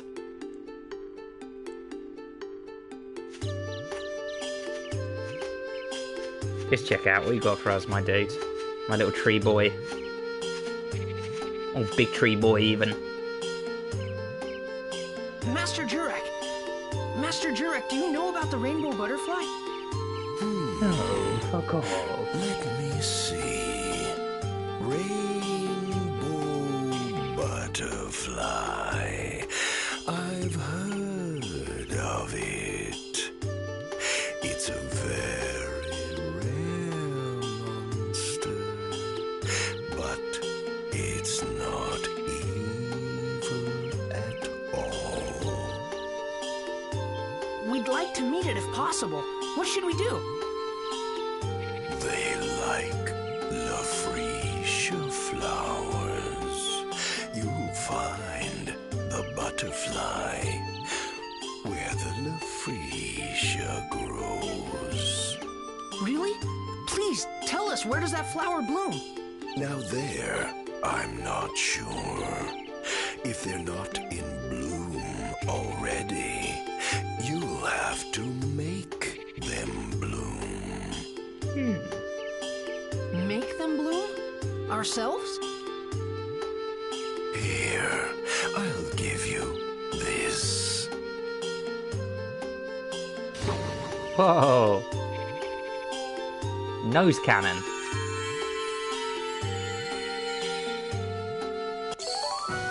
The freesia seed. Plant that in the woods, and a bud will grow.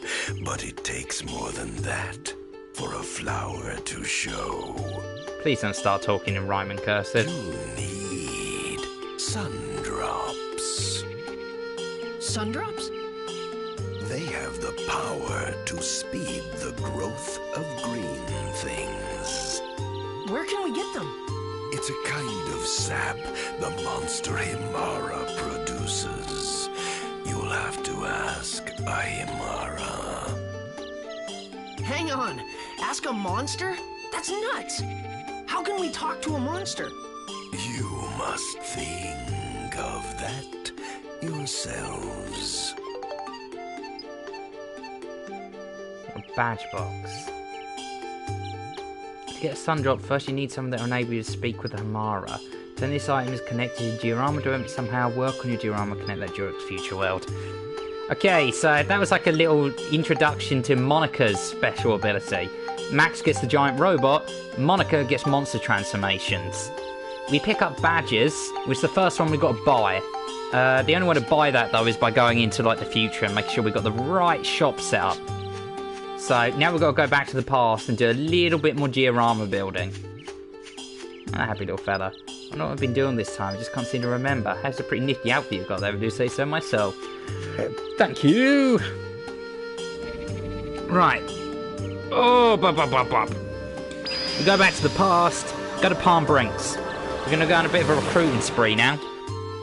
We can do some of the side quests, grab some of the characters, Also get a few materials in order to be able to build like the houses that we need to build.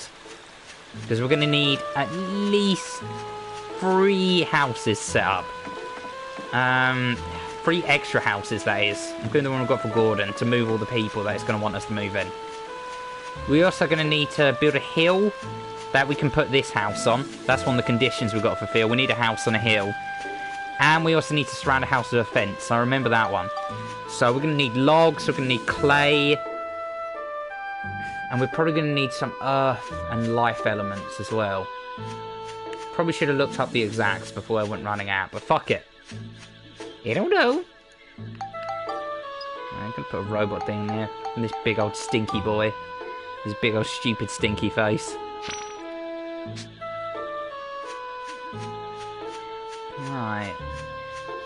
Let me go back here, talk to this lad, and get the bits and pieces we need to build up in our town a bit more. Till it turns into a vibrant, happy little place.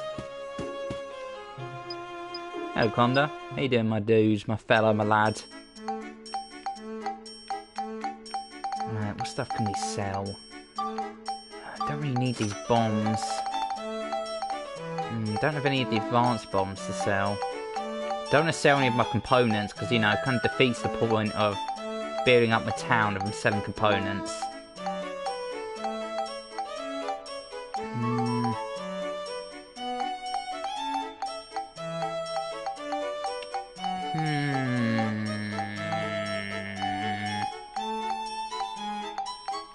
Don't need that stamina drink yet. I'm not going to need that for a while. So I'm going to sell that. Alright. We've got a fair bit now. I'm going to buy 20 of these. Then 10 of these. And the rest of my money...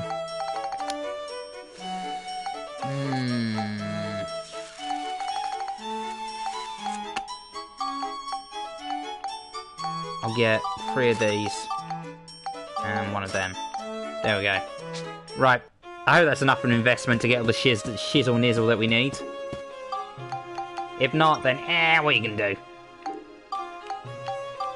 Let's start grabbing some people. I'm going offline. Bye-bye. Alright, see you later, Sebo. Thanks for showing up to watch the stream, my dude. Much appreciated, man. I'll see you around. Take care of yourself, lad.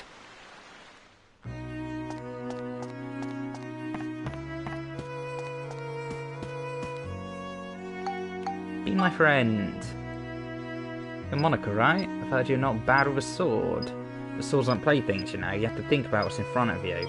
You can build up a sword by about 2 levels, and I believe you've got talent. Why don't you start this Gladius? To get into exact, it looks like you build up Gladius by 2 levels. I'm gonna buy or pick up weapons too. Just hold a strong weapon and the lane will help you out. So what sword is that? Is this just talking out of here? Just getting in the way. Alright. So, in order to actually... This is why I've been leveling up, like, mainly focusing on leveling Monica's weapons. She wants us to basically get a sword up by 2 upgrade levels. Which is going to be a little bit of a fish finger sandwich to do. But we should be able to get it. We should be able to get it relatively fine. We're going to recruit Polly. She's the baker woman in here. Because she, for one, she has quite a useful ability. And 2, we need her. The girl's been hanging out with Max lately. And I'm a good man when I see one. If I was just a little bit younger, I would let that one go. Oh, 1 second. Then we've got to switch to Max. You want me to go with you? I'm just a woman who bakes bread, but if I can be of any use to you, I will gladly. Oh, but first I've got something to deliver to Matron. Please deliver 20 loaves of bread to Matron's shop for me. While you're doing that, I'll pack for the trip. I wonder what on earth he could want with 20 loaves.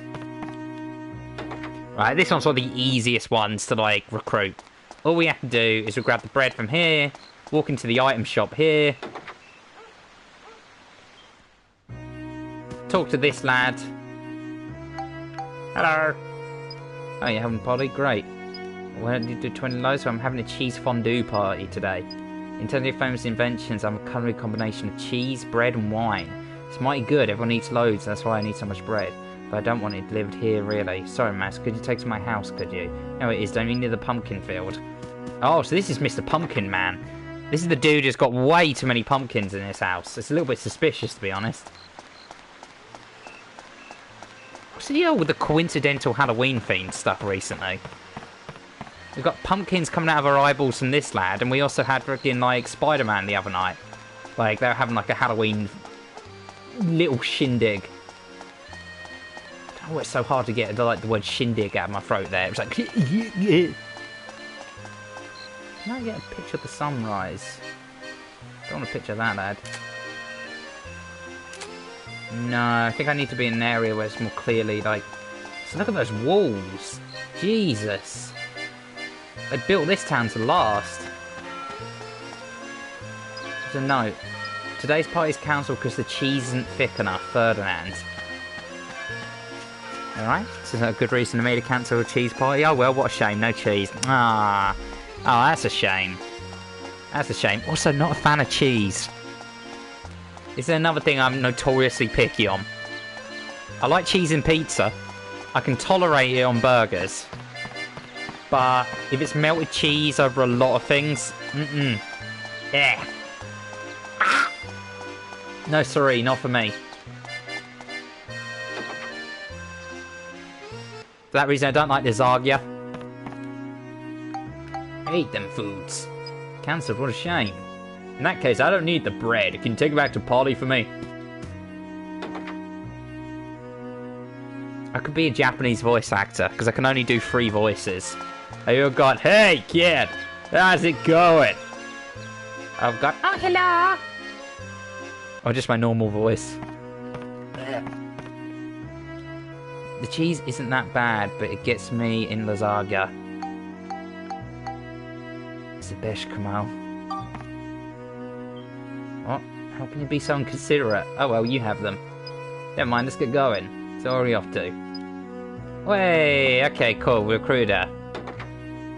I can get scratchy like Bienfu. I mean, yeah, Dust, you put me to shame with some of the voices you can do. I mean, I still like the Zaga, but the sauce is iffy.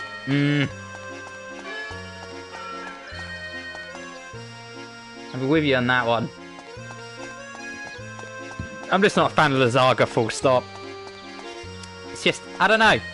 I don't know, the cheese sticks out a bit too much. It's hard to really put my finger on. Right, now we can recruit another dude here. We go into the church. Who are the characters we need? Okay, so we got the baker woman. We also need Pan, the artist, which is the guy in here who wants to bring his waifu to life. Anyway, I'm gonna go now. See ya. Alright, see you later, Sam. Thanks for watching the stream, my dudes. Hey, Max. I haven't introduced you yet, have I? This is Julia, my wife-to-be. ... Yeah, you can laugh. I know it's strange. Who'd fall in love with a girl in a picture? But I'm a magical artist. I have the power to make the things I draw real. Ooh, oh yes. Whatever I draw really does exist in the picture, as long as it's not a living thing. Even a magical artist can't draw life. But I've heard of a way. There's a golden egg in a big old tree. It's said that with its golden color, you can give life to anything you draw. So it's basically the pencil from that episode of SpongeBob. Max, you're going out of town, right? I wonder if you can get hold of some golden paint. Of course, I don't expect you to do it for nothing. If you can help me, I'll use my new power to help you in return. A big old tree with a golden egg. Where on earth would you find a tree like that? And yes, I wonder where we'll find a giant tree. Alright, so we can't actually recruit him though until we've done some stuff to get the branch back on Durak's tree. So, in the meantime, what we're going to do is we're also going to go up here, because I believe there's 1 or 2 people in the mansion that we can recruit. There's one guy we need a whole bunch of gold for, which I'm not going to be able to get yet. And then there's another one, like one of the maids. Literally all we have to do to recruit her is like say a line. I think you need just to help you, leave it to me. Don't know if I can help, but just listen to this. I've spent some 30 years working hard in this house. That's all I do, but my one hobby is reading. There's a really valuable and rare book that's up at auction at the moment. People are fighting over it. I believe a bid of about 1,000 guilder would be enough. But I don't have that kind of funds, and if I were to ask my master, he'd be appalled and I'd probably have to resign. Another defend mission. Why do I play this game again? It's not to say that if you can't help me, I won't help you. It's like what he says, Stuart probably won't help unless you give him 1,000 guilder. Or I better get some money together. Jesus fucking Christ, 1,000 guilder? And this guy fucking works for me? Disgusting. Despicable. Dust, you know you love it, really. You love the torture. You love the punishment.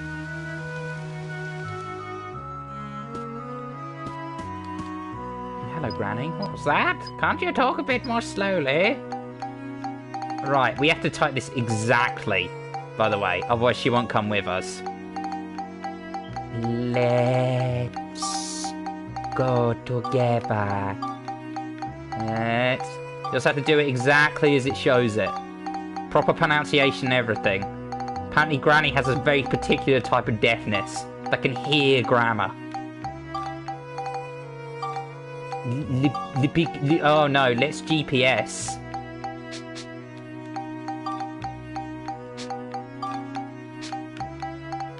Let's go.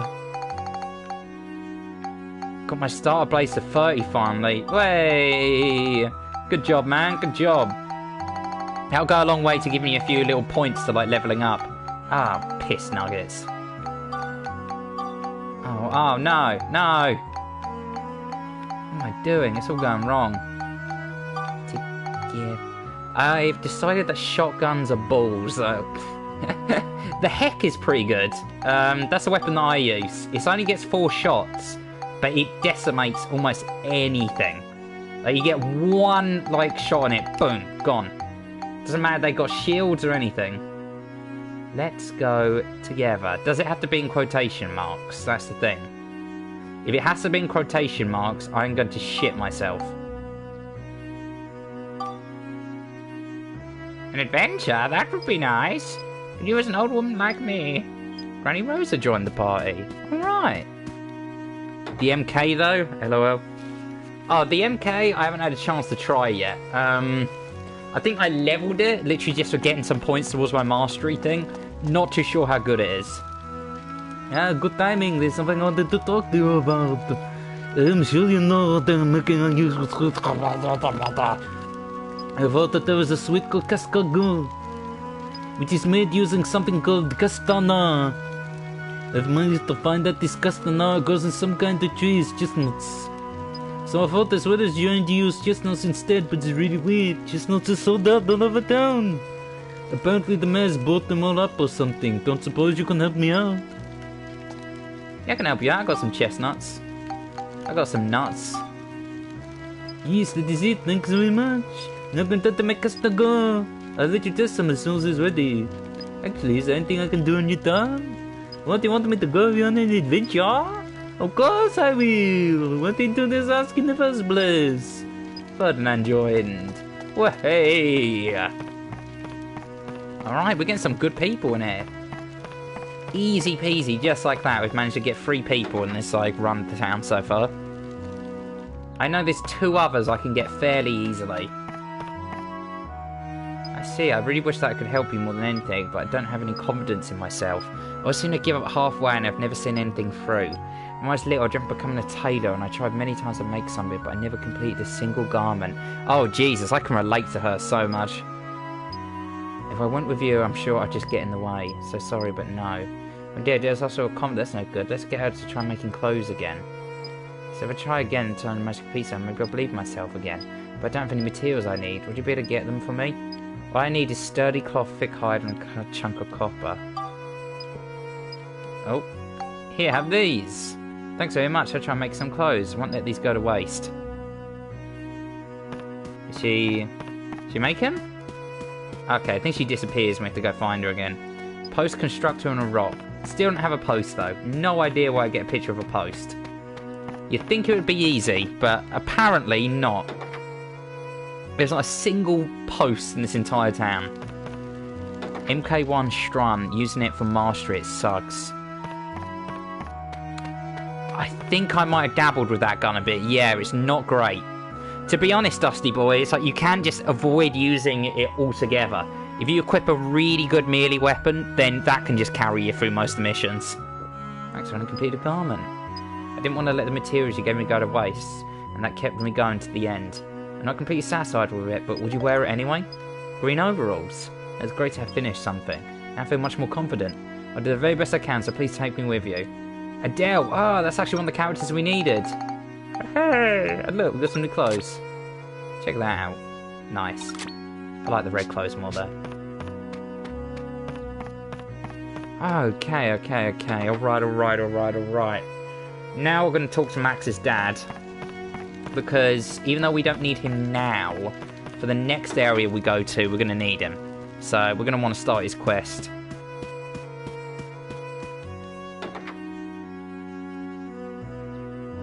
Let's run in and grab this lad. Can we recruit her?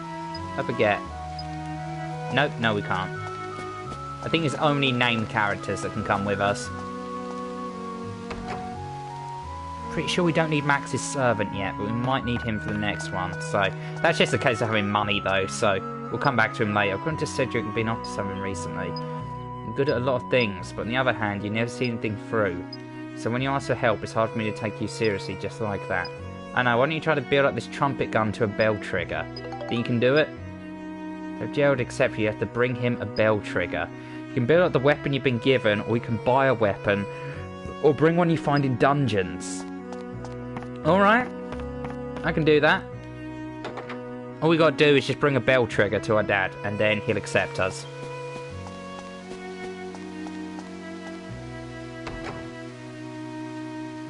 Right, there's the priest and the guy by the lake, who are going to be easy peasy to recruit. The priest guy is literally just a case of solving a little candle puzzle. It's one of those, you know, you turn one thing on, it turns another thing off type dealios. And the guy by the lake, we just have to show him a photo of the moon. That's all we gotta do.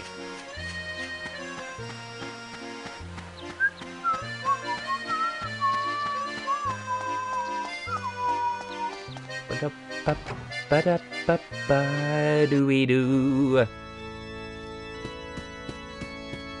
Right, we'll talk to the priest guy. He'll tell us he can't leave because otherwise the church will burn down. Selfish prick, really. You need my help, then let me possess your problem.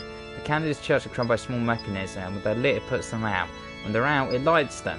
If one changes, the adjustment candles change too. If you can put out the candles out to improve your wisdom, I'll go with you. If you solve it, great. If not, please understand that I cannot help you. I'll give you a few attempts and make use of what you learn each time. The church candle will be reset, so don't worry about getting wrong. The answer could be simple. It is very simple. All we need to do, if I remember correctly, is we start at the bottom like this. Then we go to here. Bob. So it takes things out in like a square pattern, like a cross even. And then bob. And then boop. Easy peasy. Look at that. Didn't even break a sweat. You've done well, wonderful. I'm sure you'll live up to my expectations. I promise you, didn't I? I'll go with you. Hey, Priest Bruno joined us. Alright, easy peasy. Now.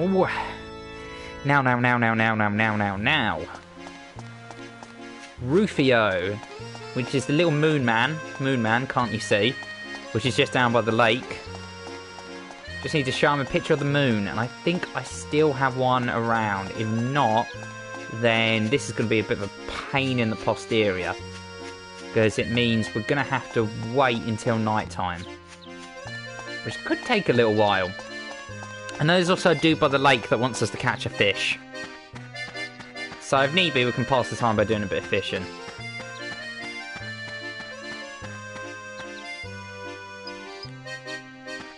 And to be honest, Dusty Boy, if you want a really good weapon, I'd still highly recommend the Boltor. It's like, that gun kicks serious ass.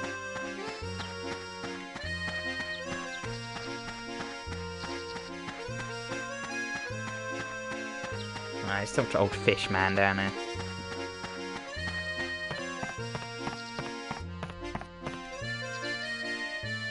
You want me to do you a favour? First, hear me out. I only listen to people I respect, and the only people I respect are people who caught bigger fish than me. Yeah, okay. Okay, yeah. The biggest fish I ever caught was a 6cm nookie. The impressive good chance will take you on any time. It seems you only want to get him on your size to catch a nookie of more than 60 centimeters. You can do it. Try doing some fishing in the Palm Brinks Lake. I underestimated you. Well, I'm a man. Men don't need to be told twice. Oh, okay. Apparently I already beat his record. Fabio joined your party. Wow, that was easy. And here's Moon Man. But would there be a moon there? Really? Maybe just sand there. I know humans tell lies. Actually, I've changed my mind. I'm going to wait for the moon to come out here. Maybe it's because of something that happened in the past. Rufio doesn't trust humans at all. You've got to get Rufio to believe you. If you give him a photo of the moon, that might do it. No, I've been used to humans telling lies all the time. No. Come on. I've got a photo of the moon. Can I take the photo I took of the moon out of the... idea board? There we go. I'm going to show him this photo of the moon, just to save time. And then move it back. Here you go. Wow, amazing, the moon's in this photo. Yeah, even though I literally took this photo in Palm Brinks, but okay. I can see the moon in time, any place. Come with you? Of course I will, I've nowhere else to go. Alright, nice. You better not have taken away our photo of the moon, it was a good photo. And I'm going to move that back into our album now. Just so I really like that photo of the moon.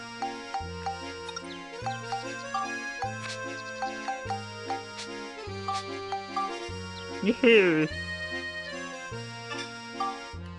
Whee! Okay, we've got a few dudes. The two guys that are up there. Can we recruit this guy? There've been some loitering around here with black robe. Do you know who it is, Max? 2 Neuroids and I too can get a Boltar. But yeah, the game's by far the chillest thing I've watched in some time.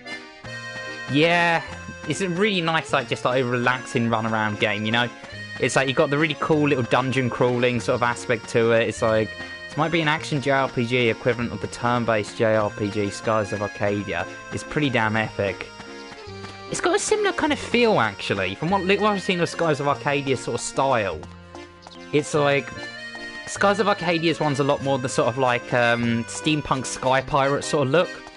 This one's more sort of steampunk like Euro kind of like feel to it. But it's like, I can kind of see what you're getting at. So similarities in like the music, similarities in the artwork.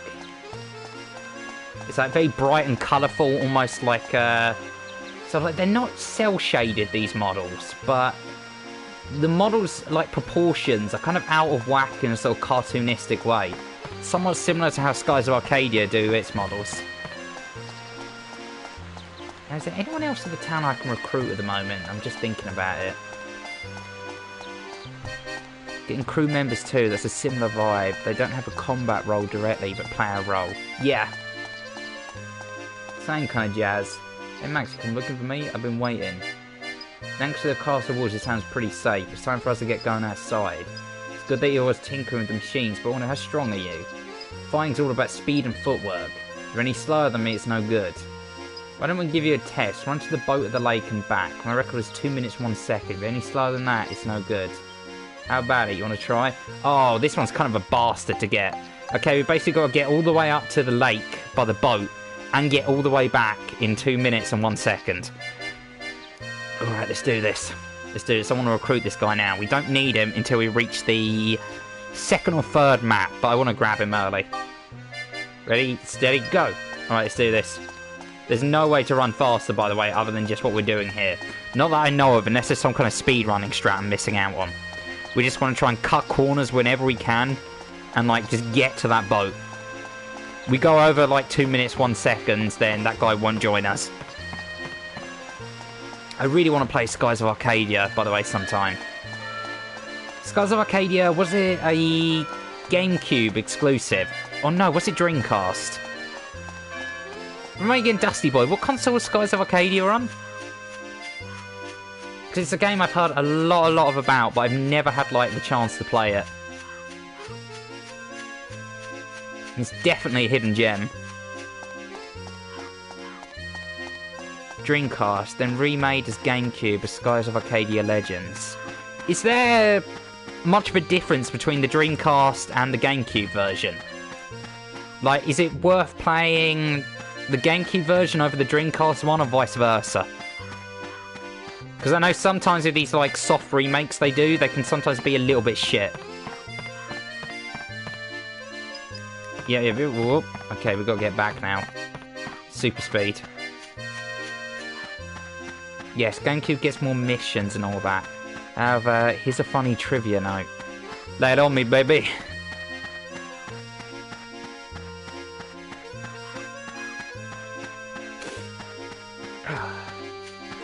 I guess really it comes down to what my computer will be to emulate. I mean, how I can... Oh, fuck it, you know what I mean. The audio quality is slightly higher, albeit not noticeably in the Dreamcast version. If the save space in the GameCube version could still be on one disc. Huh. Okay, that's kind of interesting. I know they did some of the same sort of similar shit with, like, the Final Fantasy games. I can't remember what it was. I think it's like Kefka's Laugh in, like, FF6. Use up more space on the... No. Is it Kefka's Laugh I'm thinking of? There's one particular audio... Oh, this is going to be tight. It's going to be real tight. Oh, boy. Oh, I don't think I'm going to make it. I think I'm going to make it. We need to get 2 minutes and 1 second. We're going to go over. We're going to go over. Oh. Whew. Jesus Christ, that was close. Whew. Sheriff Blinkhorn joins your party. I knew someone that managed to play SO8 on an ME, so it's likely possible, but the side stuff with Petra, or whatever her name is, exclusive to the GameCube version, is worth playing for that alone. Aside from that, the two are identical. Alright, I'll start looking into, obviously for a friend of a friend who's not involved with me whatsoever, I'll start looking into, like, seeing how it runs on, like, a GameCube emulator. And also if my computer will actually be able to run that. Because, lordy oh lordy, you've seen what happened when it tried to run the PS2 emulator. That's how we get it done.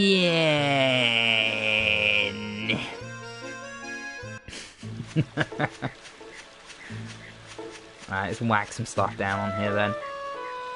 Right, I'm gonna... Can we make another house? Let's see. Because I've got all these people, but nowhere for them to live. We're gonna need that water wheel. That was a disaster. Oh, dude, that was more than a disaster. That was a flat-out freaking murder. What I did to that game should be illegal. Ah, shit. We're still missing out on enough stuff to be able to make a... Okay, I'm gonna make a hill, though. And... Right, let's place the hill. I know exactly where I'm going to put it. I'm going to put it just around here. So I'm going to get rid of some of these trees, then put them back down again. I'm going to put the Furbit's house on top of the hill. Place hill.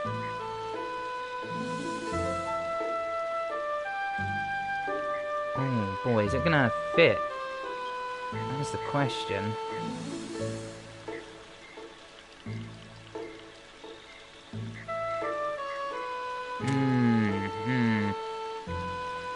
Well, foxy doodles. Okay, I'm going to clean up everything I can from around here. I'll remove the bridge here as well. That might be what's kind of giving it some jip. God damn, why does the hill have to be so goddamn massive? Oh, that's a pain in the asshole. Come on, it should clearly be the fit there. No, I don't think this is going to fit. That's a pain in the ass. Need to clean up parts that are in the way first.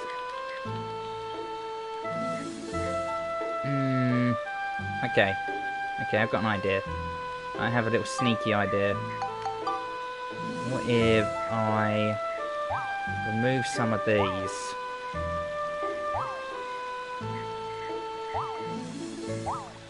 Like this. Okay, now will it let me put it down? Oh. Oh, okay, there we go. There we go. Okay, this is looking promising now. Okay, this could still work. This could still work as, like, you know... And... Come on. Come on. Don't do this to me. Aha. Here. Now, there works. Aha! Yeah, there we go. That works nicely. Now, we place this down like that.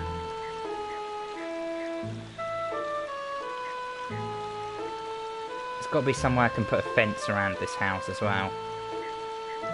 Because I think, yeah, the Furbit's house needs a fence around it in order for it to... I think I'll actually put the Furbit's house around here. So it's like at the bottom of the hill. And then the river spots, I'm gonna widen out the river. Oh, actually, I can just continue it down this way. That will actually make for quite a nice little... Oh, fuck, of course. Of course! Of course, it couldn't be that simple. What the hell? What the hell? It lets me put that one there, but it won't let me put another one.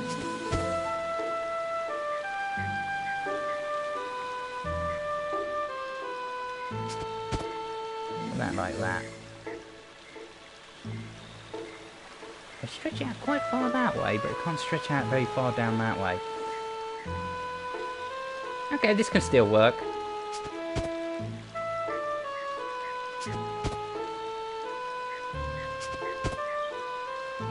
I had the river go across this way instead. And then... if I can put a bridge across like this... No, of course, that'd be too fun. Far too fun. Alright, we can improvise a bit.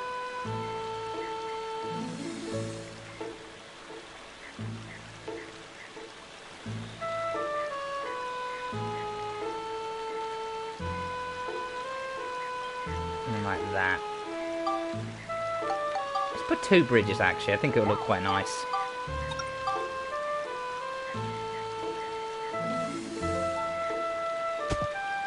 Double bridge system going across there.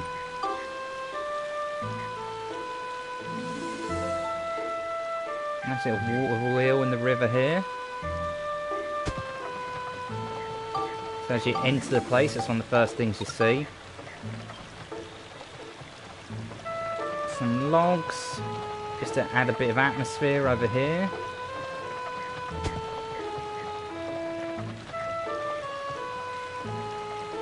And over here too, you know.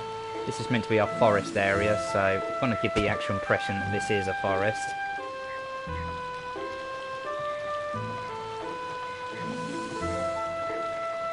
And something like that there. Sort of to steer people towards that kind of way. And then... where is the fence? We need to put a fence around the house.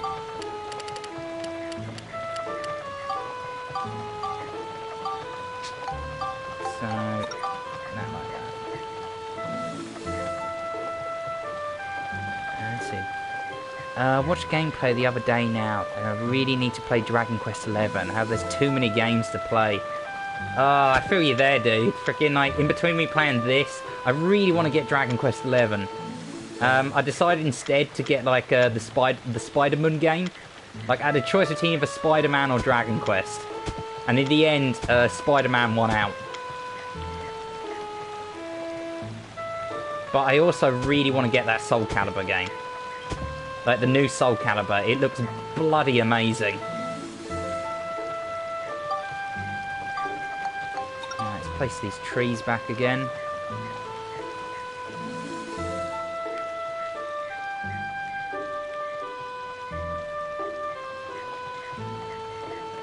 there's all these limits on where we can place things.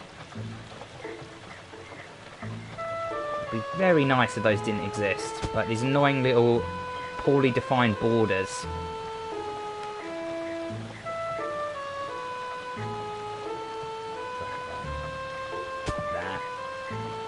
I obsess way too much over the placement of all these like little bits and pieces. Gonna leave that tree later on. Now we're gonna put him down there. He'll be a happy little tree there.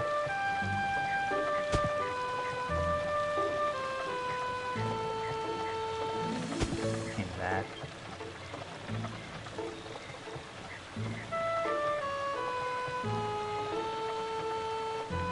And make him back a little bit there. There we go. Oh, still got more trees to put down. Put him down here in our forest area.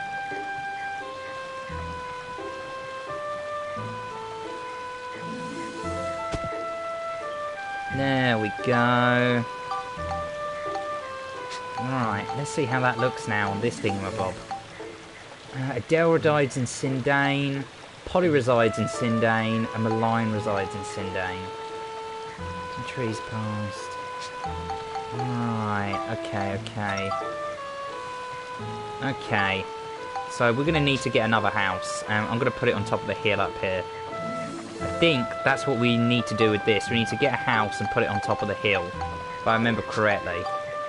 So we need rolling logs. We need 19 of them. 19 rolling logs. Where are we going to find 19 logs? Don't answer that question.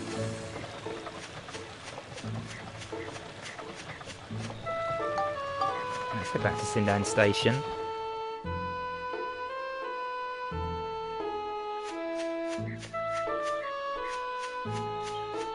But I've always been a big fan of the Dragon Quest series. Like, ever since Dragon Quest 8 on the PS2. Which was made by these dudes, actually. Level 5. Same guys that made this made old Dragon Quest 8. Which, in my opinion, was the best one I played with so far. I also have the one on the regular DS. Like Dragon Quest 6 or 7. What are these abilities? Makes fishing bait. Will sell you fishing bait. Okay, I'm going to make use of all these guys' abilities. We're going to go one by one and just, like... just abuse their, like, abilities here. Bait, please. I think I played a handheld one. Dragon Quest 4? Might have been 4. I know there's one on... Makes cheese. Ah, yes, Granny Rosa. Okay, her abilities are really useful. Never did beat it since it was hella hard. Dragon Quest always is, man. Like, Dragon Quest 8, I think, was the easiest one. And even that was still fairly difficult compared to a lot of other RPGs I've played. The one I played, it was like you could make your own custom character. And you could change their class. And it was about, like, these heavenly beings.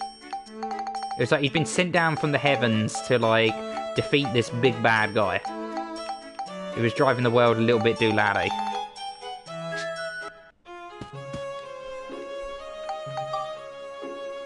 Death one time, so stays recover the items. What's going on with Max's shoulder there? Jesus, did you see that? Looks like some demonic bullshit. My bread. What's she got? Just regular bread. I don't know what I expected, to be honest. Makes bread. Alright, make me some bread, old Aunt Polly.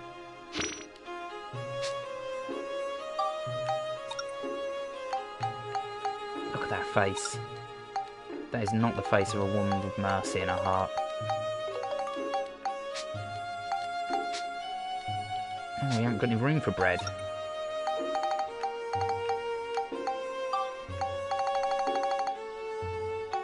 My bad, it might have been Dragon Warrior 3.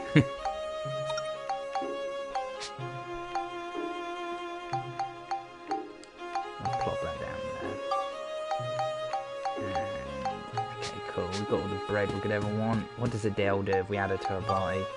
Ready Rage's whip on a quick weapon will sell you fruit items. Fruit items? That's interesting. Ooh, stoneberry. Gooey peach, poison apples, and mellow bananas.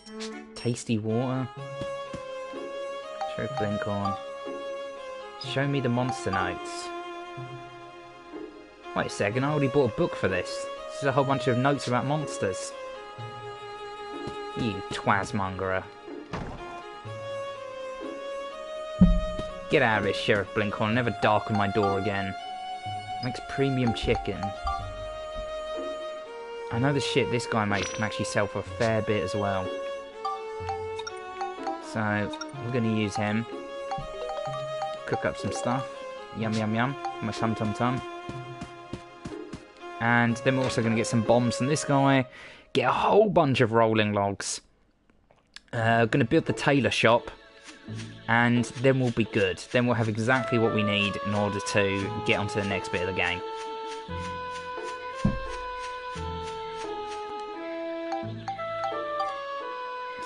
The Seeds of Starvation. Originally released as Dragon Warrior 3 in North America. Yeah, it was Dragon Quest game, although... Yep. Yep.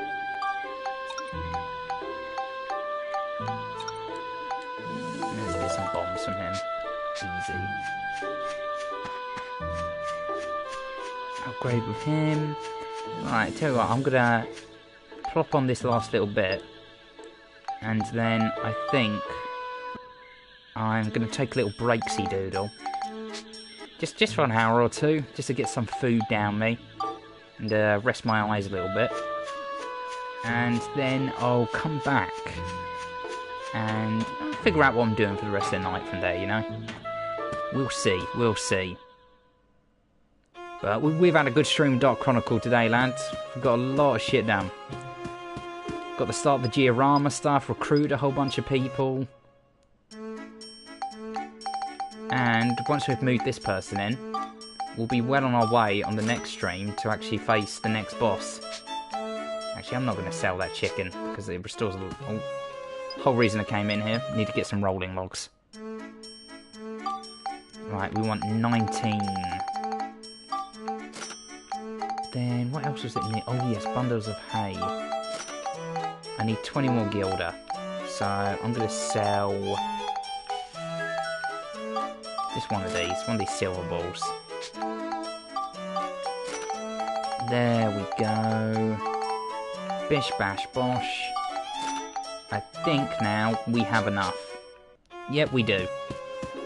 We should be able to make either a straw house or just one of the regular houses with that. Hopefully both, because if we can move in one of the other people as well, then we can fill 2 requirements to change the future in one go. We still need to repair his branch as well. Which I think we need to place down a bunch of logs for that. Or surround the Furbit house with... let's see. Let me see. Let's make a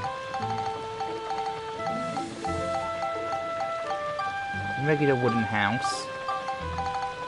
And... oh no, needs more rolling log for that. Okay. So, we're going to remove this tree here. Then we're going to place a wooden house here. Just in the corner like this.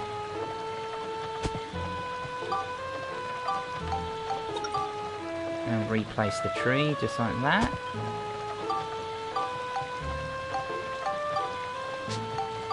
And can we make anything to put down there? No. Oh, I think we actually need a cart. Fuck yeah, just remember, that's something we're going to need outside Polly's house. Alright. And to get we want Adele. Okay, let's move Adele in to this house. She's going to be our tailor. Hello? Is it me you're looking for? Been changed in the future, maybe something will happen. Alright, now that tailor's shop there's there.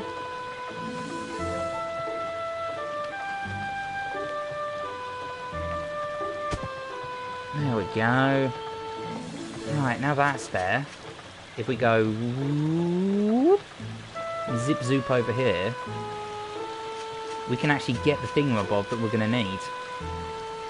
Actually, thinking about it, shit, we might need money for that. Oh well, never mind, we can sell some stuff. Yeah, but dabby doo, I want to be like you.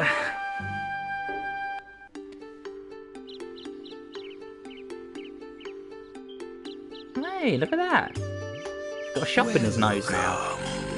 My store is now open. Come in. Don't be shy. What a nice lad. He lets him build a shop inside his nose. We have some rare monster transforming badges in for the grand opening. You'll buy one, won't you?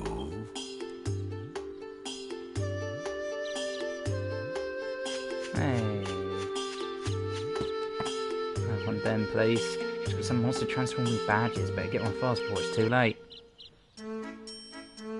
Oh, it's got a lot of outfits here as well. Dark coin, indestructible coin. These coins as well. Really fucking useful. We're going to want that indestructible coin especially. Oh, there we go. We can just get some gold paint as well. We can use that to recruit old Palm.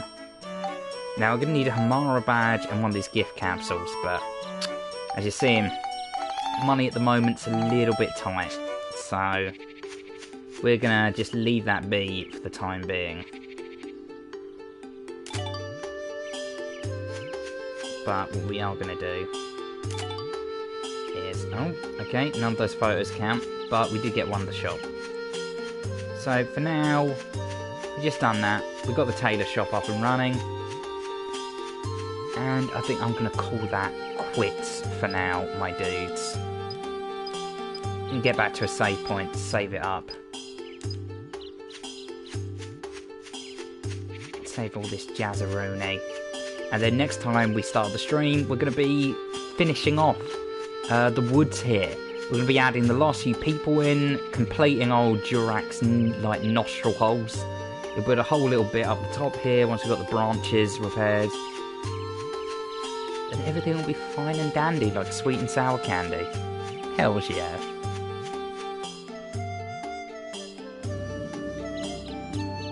You.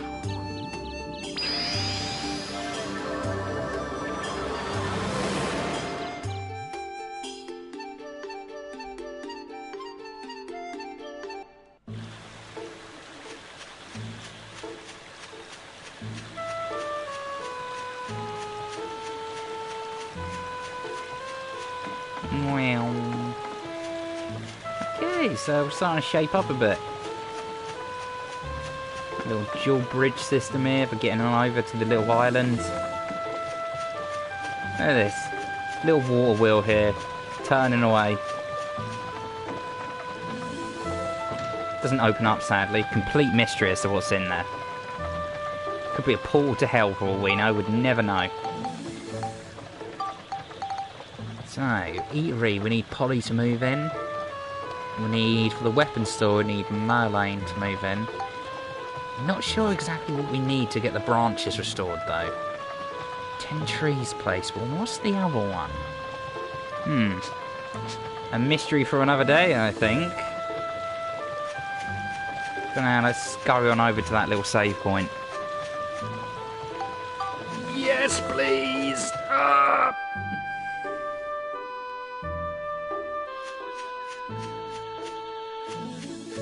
And boop. Boop, boo.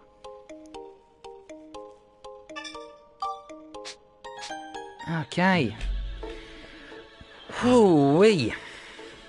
I'm actually going to make a second save just as a backup safety save, because you never know. You never know, even on the PS4. Alright. I'm going to take a little break. Get myself fed, watered, all that jazz. And I will probably be back in an hour or two to... I don't know, we'll see what I'm feeling like doing. Thank you for watching, everyone who came to watch. and I'll see you guys in a little bit. Okay. Bye-bye. Yes.